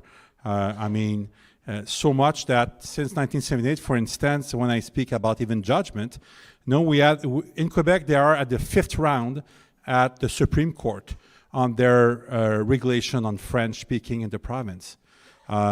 So for the past 50 years, the Supreme Court judge against the Supreme Court, like they say to Quebec, this is unlawful. You have to change your law. You have to repeal your law. What Quebec said, well, no, we won't repeal the law. We'll change it. What don't you like in it? And then they change a couple of paragraphs, and then they go for a second round of Supreme Court. So, and the reaction of Quebecers is that what can they do? A judgment from the Supreme Court? Who cares? Like, we are the people. So, and then they push that to the point where they start doing and not even asking for, neither for permission, neither for excuse. You do and you never ask for, like if you don't like it, sue us. And once we get the judgment, we'll decide if we like it or not. And if our people are still for it, well, who cares? We're judgment. Yeah, you can put your judgment where we think. And it's that attitude, that political attitude, that is missing around Alberta, around Canada, in fact. And I believe it's missing here in the province as well. The biggest problem of this province right now is that we're too rich, too comfortable, and we don't want to rock the boat. Despite being the one that contribute the most, we're the less taxed, the youngest, the one that has the less economical problem, and I believe that it makes us easier to get asleep. So I have interesting. I think I really appreciate that you asked Ben that question, but I think that you're asking the wrong person. Who's your MLA? Ask your MLA why your MLA hasn't advocated for the same type of sovereignty that Quebec has. Who's your premier? That's why I'm asking. So ask her. You know, you're the boss. Quebec has done it. Why haven't you? I asked her that question at a meeting in Red Deer a couple of Wednesdays ago, and she answered a different question entirely. So, but maybe you can get her to answer it for you. Does anybody know what Canada's motto is, what our slogan is? A different one. It's peace, order, and good government. Peace, order, and good government. That's what Canada's about. And I'll tell you why I think it's that way. Over the course of history, what was the purpose of British colonies? Why did Britain expand the way they did everywhere in the world? It was to extract the resources and produce and enrich London, right? Canada in the beginning was really no different. And actually, it was France was the same thing, no? Yeah. It was a resource colony. So what Canada has done is they've created this structure in which those who keep peace and order are rewarded quite richly. How many people in this room know at least a half a dozen historical names with "Sir" in front of them, right? Knighthoods, political appointments, Senate appointments, elevated into the London elite back in Britain. This is the way it's always been. So when you ask why do our MLAs not advocate for Alberta, it's because there's always something better. There's always something bigger for them. The golden claw of federal politics, they want it to come down and scoop them into a way higher salary. We don't pay our MLAs enough. I'm sorry, we don't. And they want a pension, and they want those appointments, and they want that exit plan. Their ladder is like, it only goes one way. It goes to federal politics. So if you advocate for Alberta specifically, you're rejecting the idea of elevating into the federal sphere. You don't get Senate appointments. You don't get any of that stuff. So our MLAs who want to have a career in politics, that's what they do. And that's what they've historically done. I found it quite interesting. I didn't know that it was actually my dear friend Jason Kenney who lobbied the provincial government to remove our MLAs' pensions. Did you know that? Why would somebody advocate to remove our MLAs' pensions? Is it to save money? No, I don't think so. I think it's because if our MLAs don't have pensions and they're insecure about their future after politics, they're going to be considering the federal sphere, and they won't stand up for Albertans. That's why you don't hear any politicians championing the idea of Alberta independence. Well, there's a few, but not very many. Most of them, they'll say to me, "Hey, Chris, I really support you and I really want Alberta to be independent, but I just can't say anything." They can't say anything because they're more concerned about their own future than they are the future of Albertans.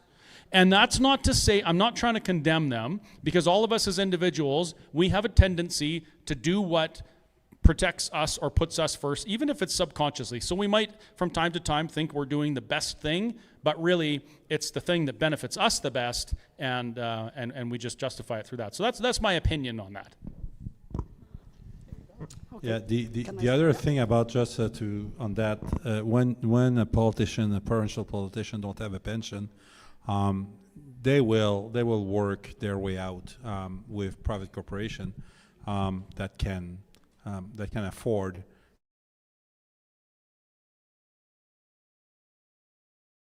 for them, and this is why we end up with quasi-monopolies in this province. This is why we end up with 5 companies that control our oil, with 2 companies that control all our beef industry. We produce 75% of the beef of Canada, and that beef is processed by 2 corporations, one American, Cargill, and one Brazilian, JBS. So we don't even control our ranch anymore. And why is the policies allowed that? Is because JBS and Cargill are very good employers when you've been a politician afterwards. So, and it's the same in everything. Our used car market is controlled 80% now by Go Auto. One group controls 80% of all the used car in the province. So the only thing that the little dealership can have access to is the complete garbage in these auction house there.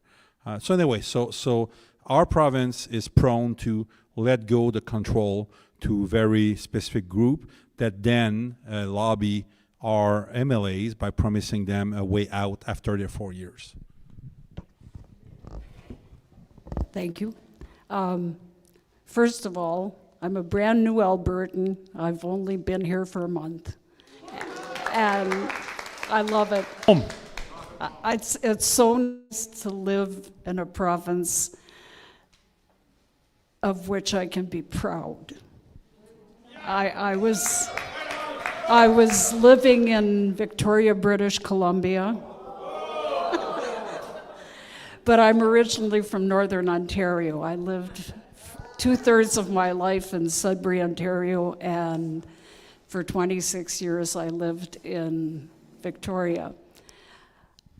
I have a question, but before that, just, you know, when it goes to how come Quebec gets that and Alberta doesn't, I believe that if Quebec was the one giving the equalization payments to the rest of the country, they wouldn't be getting as much freedom as they have.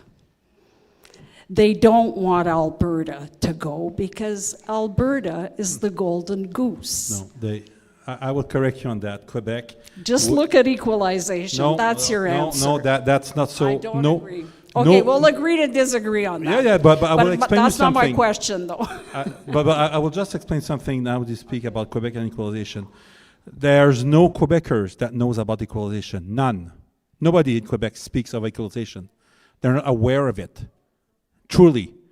They don't speak of it, they don't hear of it. And you know what, in Quebec, 54% of the population still is French-speaking only. So whatever runs on the English media and all that, they have no clue. Okay, so Quebec, and I will tell you something. Quebec will anytime advocate for sovereignty before money. Anytime. So for Quebec to lose... Take the equalization payments away and see what they say. Yeah, they will. Yeah, right. No. I'm telling you, it's only 8% of their budget. I will. Equalization payment right now cannot be removed, not because of Quebec, because of Constitution. It's been embedded in our Constitution. So now. No, but it's okay. We'll agree to disagree. I invite you to read my book on equalization. I explain how we can do exactly what Quebec does. I'm a history teacher. Okay, well. Okay, well, I'm a retired I invite you to read teacher. that book. Let's get to the question. Okay, my question is, when you say, and it's not because, I'm totally pro-sovereignty, and the answer would not influence my position. I'm a retired Ontario teacher, and I get my pension from them. Even though it wouldn't change my position, even if it meant losing my pension, which I need, but I know God would take care of me, other people might have similar questions, and I wonder, have you looked at that? So when it comes to pensions, the first question you should ask is, if you move somewhere, are you going to lose your pension? If you move to the United States, would you lose your pension? If you move to Holland, are you going to lose your pension? You don't. I don't think so. The Ontario pension, the teachers' pension fund has a portability clause built into it. And it's not something that you're getting for free. It's something that you've paid into. You've invested into it. You own it. So for somebody to say that you're not going to get that anymore if you move, they're saying we're going to penalize you for choosing where you're going to live. And that's just not how pensions work. If you don't believe me, you can... And actually, you know what? Don't believe me. Don't take my word for it. When you go home tonight, look, you should have documentation on the details of your pension that you receive. You can go online and you can look at all that stuff and you can check for portability clause. But I can tell you there are retired teachers who live in Mexico. There's retired teachers who live in Europe and they all get their pensions. So if it's different for some than the other, I don't know. But yeah, I will look into that. Thank you. Yeah, and absolutely. Same with the Canada Pension Plan. If you don't believe me that you will not lose your pension, look into the fine print. Read the legislation. It's something that you own. It's not something that you're just given. To add to that a little bit, my wife and I spent 14 years in Mexico. She's a retired teacher. She gets her pension from the Alberta Retired Teacher Fund, and it was never missed. It's there every month. Same thing with the OAS. It was there every month. The only thing that might be in question if you live in a foreign country is the OAS supplement, because it's designed to compensate for for the cost of living in Canada. Now, one other thing, when I was attending a course an Army course in Kingston, we had a number of young officers there, one of whom was from a graduate from CEGIP in Quebec, and he had no idea what equalization even was. It's not a topic of conversation that Quebecers have. When you're in the military and you talk to people about equalization and the impact, they don't know. And they have no, they don't know about it, they don't care about it. And as far as Quebec is concerned, it only represents 8.7% of their budget. If it were to be lost, they'd say, oh, well, too bad, and come up with some other way of raising the money, including the possibility of increasing their income tax because they wouldn't pay federal tax anymore were they to separate. So it's a non-issue for Quebecers. It's an issue for us because we pay it. I didn't believe that until I saw Premier Legault on the news saying somebody was asking something about if Quebec was independent or whatever, losing equalization. And he said, we don't want it, we're not a welfare state. We don't care, we're not a welfare state, is what Legault, he said that. And I thought, what? That's odd, like why would the Premier say that? And then I started thinking about this, and when I got to know Ben and kind of have a better understanding of what Quebec is, because I didn't really before, I realized sovereignty is more important to them than that money.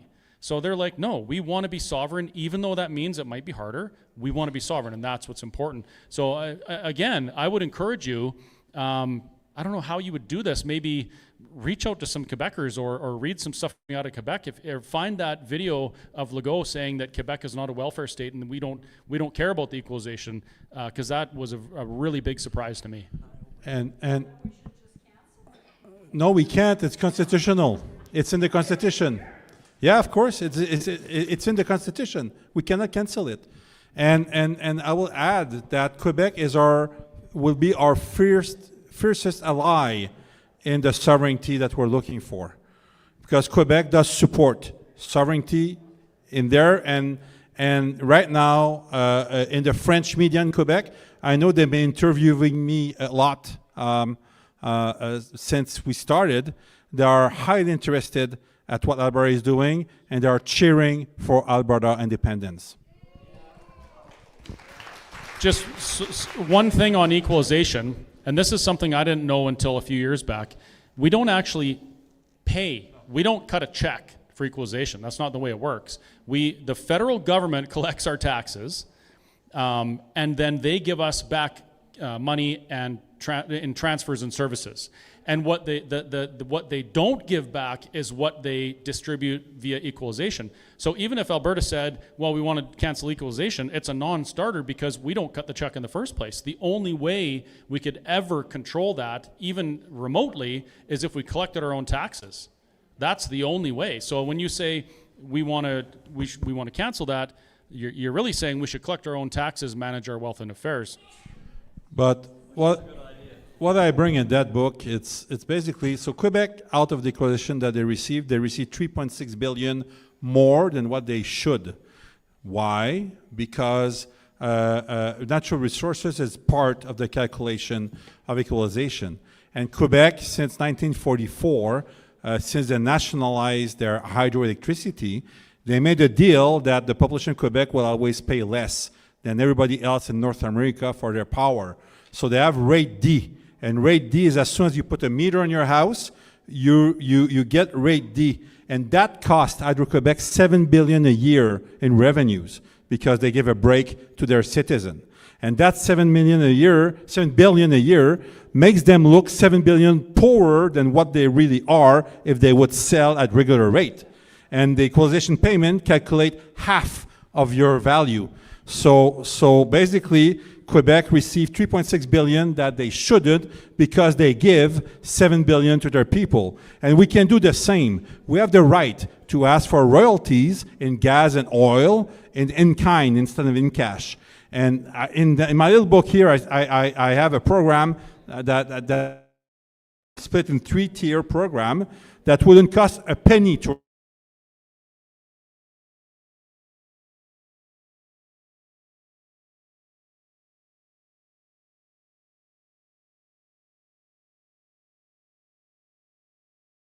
distribution cost, and by when the oil goes higher than what we budgeted, to give us 1/3 of the windfall in direct discount to the pump, and that would give us the same advantage in Quebec get with our own energy, and so I present that in that book, that principle of just doing exactly what Quebec does by putting back money in your pocket, and when the barrel of oil hit $100, that our pump don't hit $2. That the more the barrel goes up, the more our pump goes down because we're the one producing it. Hi, they call me Dave sometimes. I'd just like to comment about pensions. I'm a retired pipe fitter. I moved from Edmonton, which is a local pipe fitting industry town, to Osoyoos, BC. There I received my pension, without a doubt. I lived in Edmonton, and I moved to Osoyoos, and I moved to Medicine Hat. Because somebody said hi to me, scared the heck out of me, I thought, holy. Then I thought, this is the right place to be. I think it doesn't matter where you go, you will receive your pension. They cannot take it away because it's your money that you donated to the pension plan, and it's coming back to you with interest. Those are the things that we need to talk about. Another thing too, take your math, do a little bit of math, and see how much your pension should be if you live to till you're 99 years old. Your pension should be, and mine should be, anywhere in the range of $3,300 to $3,400 a month. And that wouldn't get used up, or my pension would be used up once I turn 99. I think everybody should sit down and think about how much money you put into the pension plan. Figure it out. If you're retired at 65 and you want to live till 1999, how much would you get per month to use up all of the funds you put in? I'm telling you, it's a shock. Thank you very much. And by the way, you guys did a fabulous job tonight. I'm really happy for you.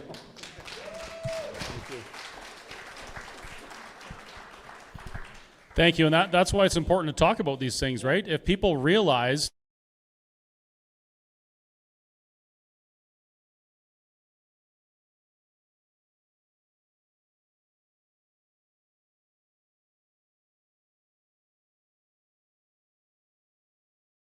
we have this little pittance of a pension, and I don't want to talk about anything else, what if they're wrong?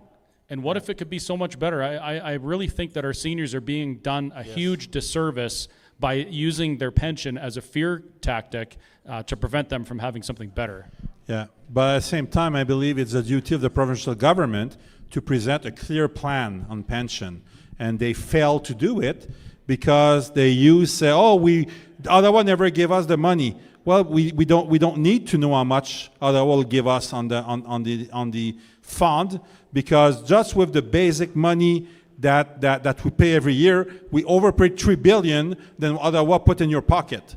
So just with what we pay right now, there's room to build a plan that will be twice better than what we have right now, strictly by using what we have, even if Ottawa don't give us a penny back, which they don't have the right to do. So I believe that the fault, for me, of the government is their own fault, that they haven't put, they haven't been serious about it, and they haven't put a plan forward that you can look at and say, yes, this is better than that. And I do agree that unless you have a clear plan in front of you, why would you let go what you have for something you don't know? So, and this is why I wrote that book on the Canada Pension Plan. I put in there, I think, a lot of principle imported from Quebec, but as well from Chile. Chile has a self-directed pension plan that has been doing since the early 1980s, and it's a success. And they give to their people a statement of account every year, and then they give like a portion of it. They can decide investment A, B, C, D, E from super risky to super safe, and you can choose where that portion goes, or you can choose to take that portion and self-invest it if you want to buy gold or silver with it, for instance. Well, you have that opportunity as well because it's your money, and you should be able to manage it. Okay, thank you. My name's Drew Barnes, and I just have a couple points, please. First of all, to me, this whole discussion starts with us collecting our own taxes and controlling the money. That's where it starts. As an example, when I was in Edmonton, I believe currently right now, and Alberta has for a number of years, we collect our own corporate taxes, but we don't collect our own personal taxes. Well, I believe that the government of Alberta makes more money in interest and penalties collecting corporate taxes than it costs them to collect it. I believe personal taxes would be the same way. Penalties are onerous, they're not right, but creating the control of our own money is going to go a long way to setting the rules. And why it's important, I was there during COVID, and the federal government has a way of extracting a lot of money out of Alberta and out of all of Canada. And in Alberta, they put about $9 billion back for healthcare with lots of strings. 4 or 5 billion back for education with even more strings. During COVID, one of the things that was heard time and time again about why all provinces in Alberta had to lock down and follow exactly the same rules is if we don't do it, Ottawa will not give us the money and Alberta will not, and Ottawa will not buy our bonds. That is why we have to control our own money. The two things though that lead to me with that though, is Ottawa not concerned? A lot of us have RSPs, which are an obligation to Ottawa and Alberta of 20 to 50%. How come the fact that RSPs coming out of the Ottawa Treasury hasn't been part of the discussion? Chris, I do want to set the record a bit straight. I was MLA for 11 years, and thanks to every Albertan in this room, you all paid me about $22,000 a year for my RSP. That was more than adequate. That was a good retirement, and I had control over it. So I appreciated that part rather than a pension. And I've got my own ideas as to how to handle this discussion, but I would like to hear it from each and every of you three. The argument I hear about is we're landlocked. Now I know we're just as much policy locked as we're landlocked, and there's things we can do, but what is Alberta going to do if we have the opportunity to be sovereign? Thank you. I'm gonna go out on a limb, and I'm gonna say that Ben probably wrote about this in one of his books that are available back there, and they're very valuable. And they're not particularly expensive. You know, everybody could afford one. Yeah. Okay. Yes, I did. So two things.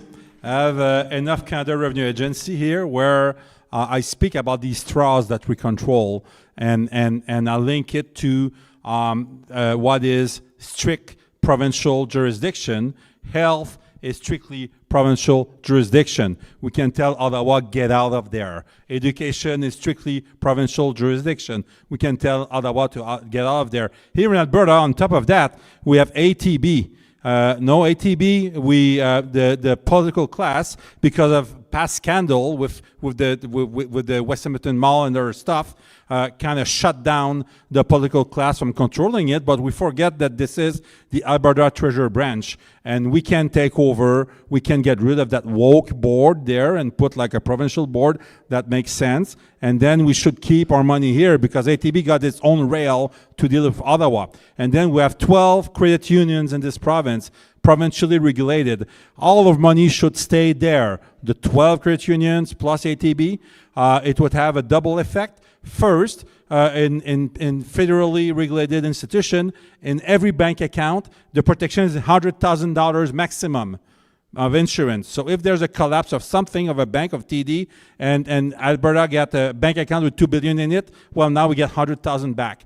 Where everything provincially regulated, we're 100%, we're back up our own deposit.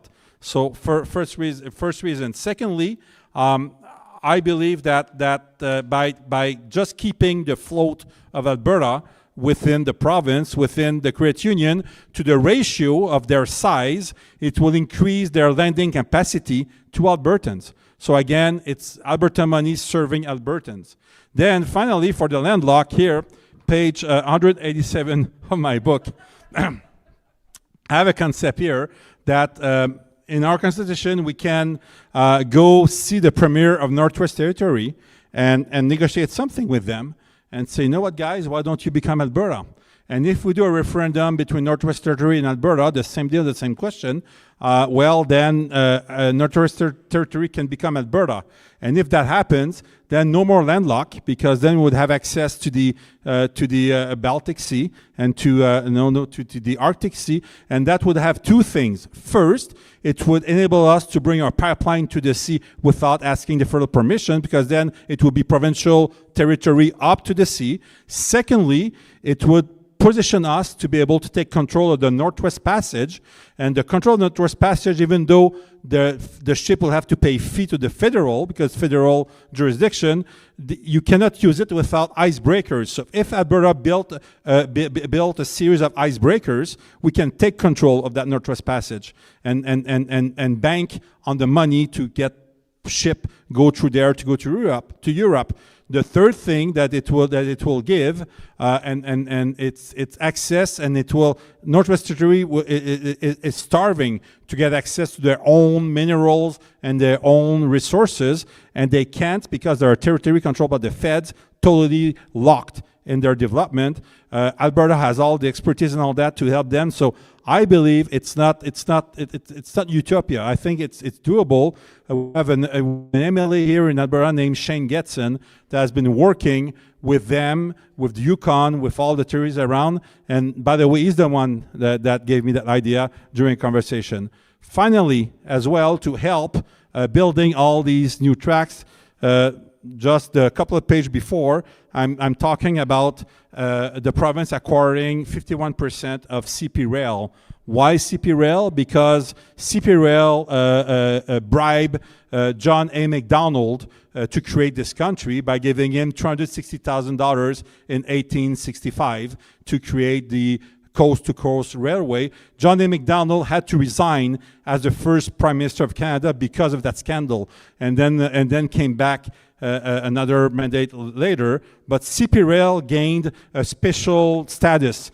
It's the only company in the country that their charter goes beyond the Common and beyond Supreme Court and all that. They're linked directly to the Crown.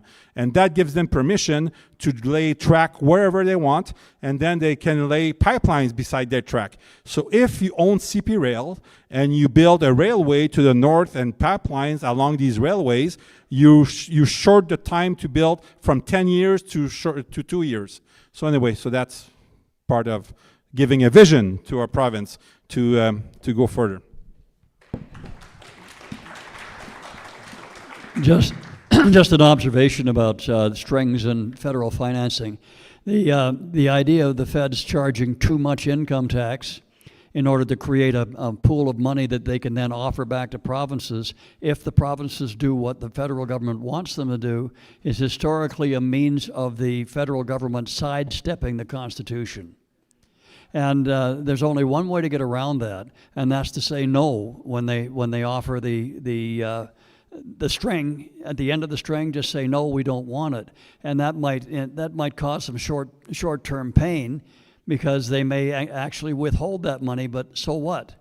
The idea is to operate in conjunction or in obedience to the Constitution, get them the hell out of our business, and show them that we are serious about doing what is our responsibility and obligation under the law of the land. I just want to bring a caveat to what I'm saying about Quebec and doing what Quebec does. I want to do the principle that Quebec does. I want to do what Quebec does. Quebec is a socialist, almost communist province. And this is not our culture here, but there's a way to use the same tools. We're putting our twist to it, our conservative way of doing things.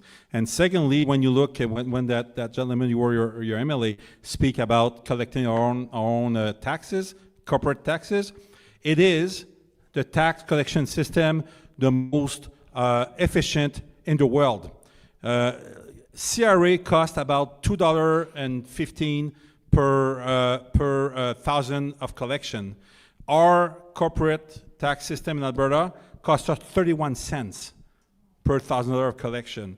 We are the champions in cost and systems to collect taxes. So we just have to apply that to our personal taxes, and even then we're going to save money on even the administration of collecting our taxes compared to CRA. And I'll chime in because I just want the last word. But first, I just wanted to point out, Drew, I appreciate that you were willing to stand up and speak out when you saw something going wrong, even though you had to go against the status quo. And I know you put a lot on the line for that, so I just want to say thank you for doing that.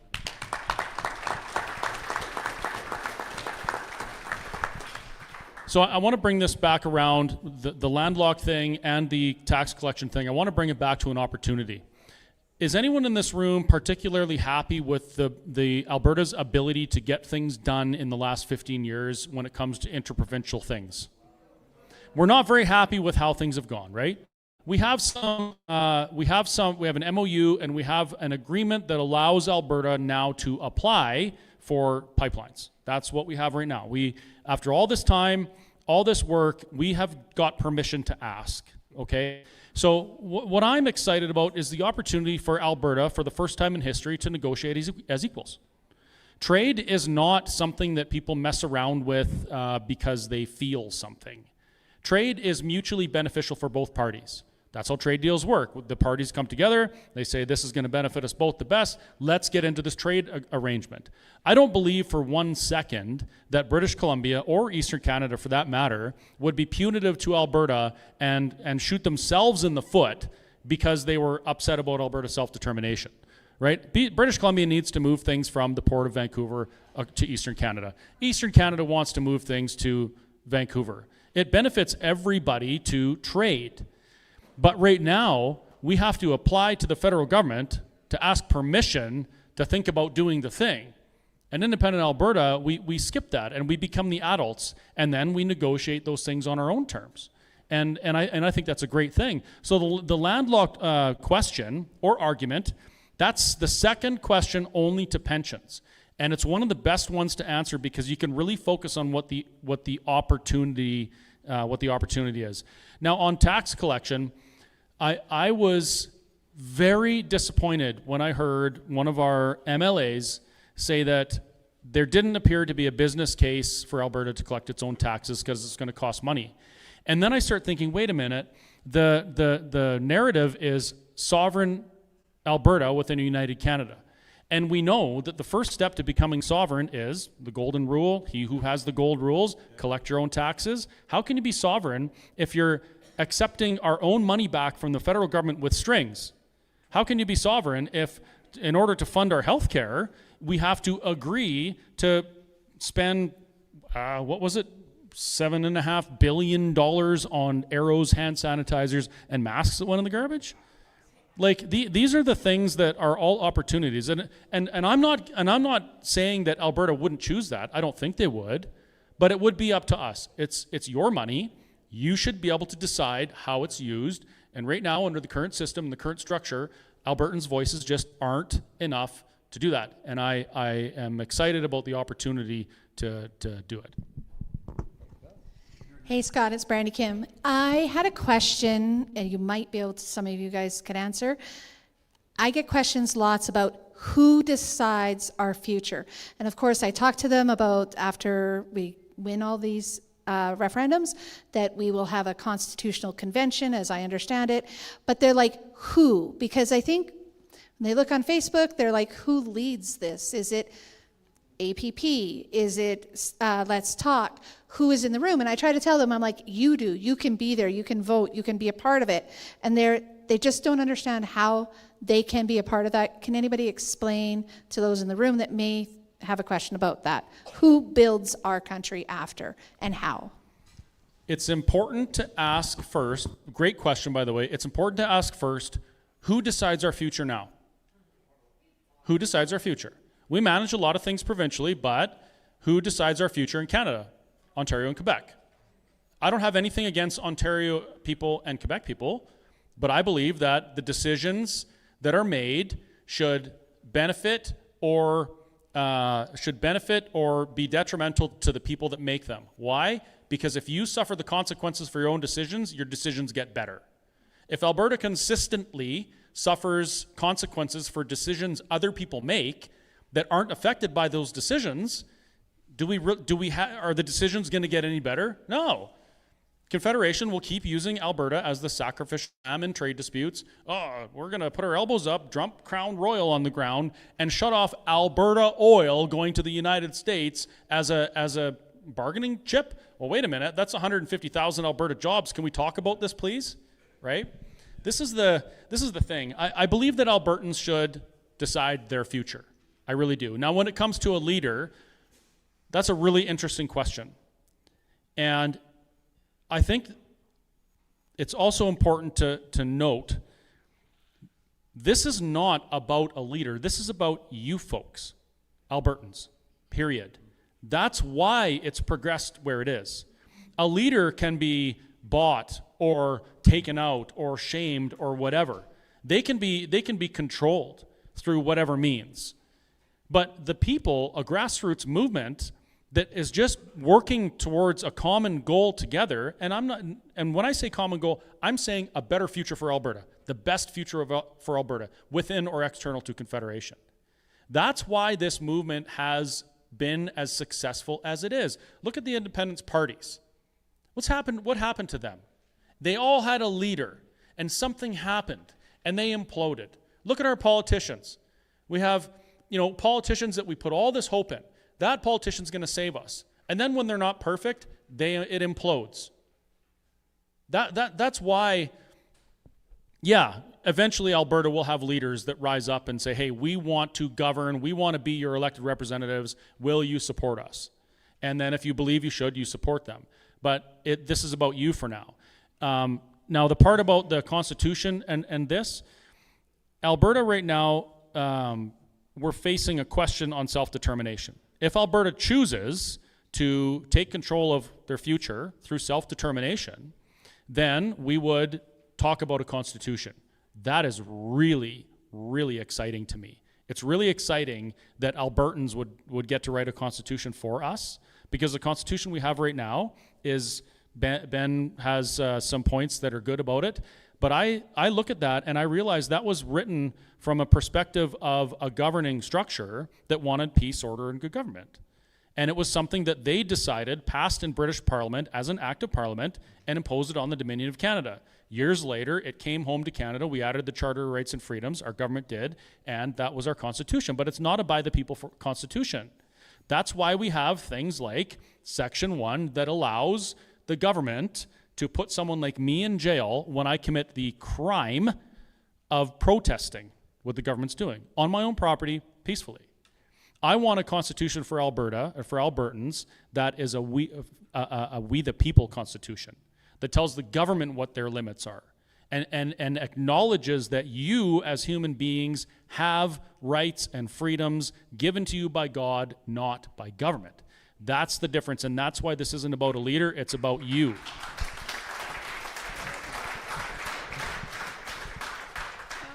I have a bit of a different perspective on how that might happen. Anybody in here that's ever had the opportunity to manage or run an organization knows that within that organization, within that group of people, there are those who are natural leaders. Your job as the boss would be to recognize the natural leader and make sure that they're on the same page you are, so that you don't have conflict in your organization. But the reason I say this is that when you as a group, when we get together in groups throughout Alberta, when we finally decide to begin looking at what our Constitution should be, we will get together, and there may be somebody who's leading a discussion, but natural leaders will arise. They'll talk about issues, about process, about things that we need to do, about what we feel, and what our position is with respect to our ethos and our character, and those leaders will appear as we develop through it. And we as a group will say, okay, we've come to some conclusions about what our Constitution should look like, and we'll send representatives of that group who have arisen from the group, and they'll go together with others who have risen in other groups, and they'll get together and do the same things. And there'll be a process by which, not by which leaders are chosen, but by which leaders appear. And they will develop because people recognize them for what they are, and they will have support, not because they ask for it or say, I want to be the leader, but because you have recognized in them something that you want for your Constitution and for your country. And that'll be the basis for how our Constitution starts. At some point in time, there'll have to be a gathering of a smaller group where the pens and pencils are put to paper and the actual Constitution is drafted. But the essence of that document will be what you decide in those meetings you have throughout the province when we're looking at what we want our country to be. It'll be you that makes that decision. It'll be your people who make that decision, and it will be one that you arrive at through consultation among yourselves. And again, in my book, yeah. No, I just like, we can look what Quebec did before the question in 1995. So this is an article of a newspaper. When I was 22 years old, the government called Commission Avenir Québec, so Commission of the Future of Quebec, to answer all of these questions. And from January 95 to March, I believe, 95, that commission across the province listened to 55,000 people and memoirs and groups that express what they wanted as a future of Quebec. And the report was filed prior to the referendum, answering all of these questions. So I believe that again, we are. I pray to see a real democratic process starting in this province to let people, interest groups, all that express themselves on the future of this province.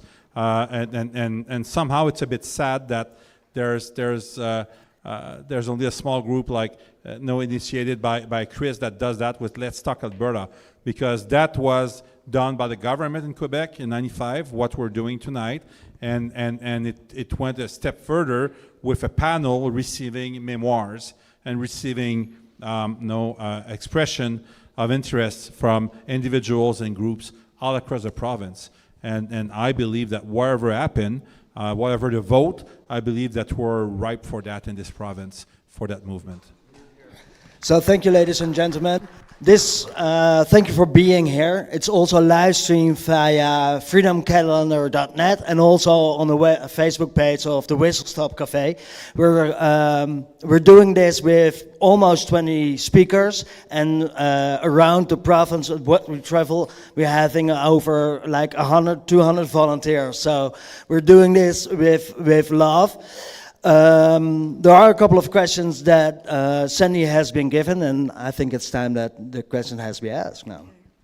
So 2 of the questions have pretty much been answered, but I just want to acknowledge that they were asked, and it was about explaining what happens to the CPP, OAS, GIS. The other question that has been answered was, a lady said people keep asking her about who the leadership will be and when will we know. So third question was, and I guess I would direct this to Ben, how did Quebec deal with First Nations issues? And it's not, what is it, 9:30, 10:30? So make it quick, Ben. Okay. Yes. 1978, René Lévesque as a premier made a declaration recognizing all First Nation Quebec as nations. And as such, they said, you are nations, this is your territory, you do whatever you want on your territory. We are nation. This is our territory, we do whatever we want on our territory. And this is how Quebec dealt with First Nation. So much that in 1990, there's a small municipalities in Quebec named Oka that wanted to expand their golf course. And there's a Mohawk that said, no, this is our stuff. And Quebec reminded them, no. This is not your territory, this is our territory. It ended up on a standoff that lasted something like a month. There was one victim, a police that was shot by police, but again, Quebec uses provincial police to deal with that because they have a provincial police and they don't need to ask permission to Ottawa to deal with their internal problem. So Quebec respect First Nation for who they are, where they are, and they require the same reciprocity that respect us.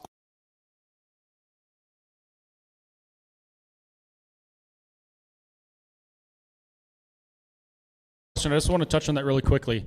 The topic of First Nations comes up a lot, and I've spent quite a bit of time thinking about this.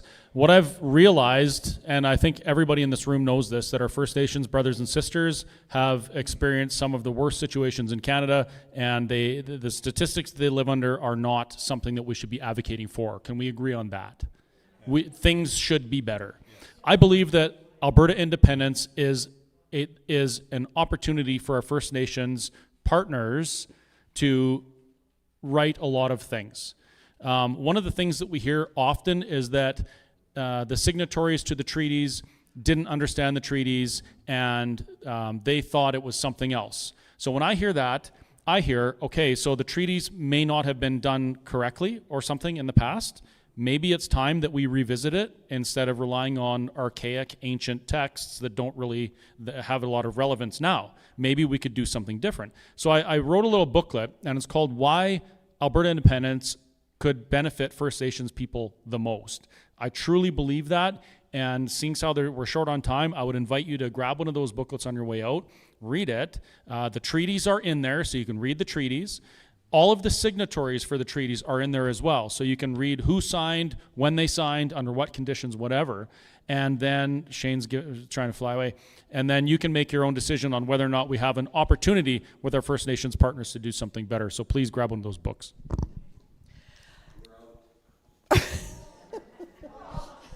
Hurry up, Sandy. Oh, in the event of an independent Alberta, what do you think would be the criteria for someone to become a citizen of Alberta? I believe for that we need to first identify our values. We need to know who we are to impose whatever to whoever. And I believe this is a very highly hypothetical question that deserves an answer, not from one guy, but from our society, from what we want to see our province to become and who we want to welcome and not. For the first time in history, it will be an opportunity for Albertans to decide those things, and that's the point. This is an opportunity for Albertans to take control of their future in a way that we've never been able to do before. I'm not guaranteeing it will be perfect. I'm not guaranteeing it'll be easy, but I can guarantee you that Albertans are up to the task, and those who make if the decisions are made and the people have the benefit or consequence from those decisions, our decisions will inevitably get better. I think that's all the time we have. Oh, no, we're not. There's a whole bunch in the bus that aren't stapled. We got tons of them. I printed off like 50. Shane, do the chairs have to go away or anything? Okay, so if you don't mind, folks, please give us a hand. Hold on, I've got a question here still. Oh, okay, let's get it. I'll make it quick. I'm also just a lowly burger flipper. How many pipelines currently run from Alberta to the Baltic Sea? 0. Okay, thank you. Okay, thank you very much, folks. I wish we had more time, but I guess we got to get out of here. So if you don't mind helping us with the chairs, I'd appreciate it. And let's talk Alberta.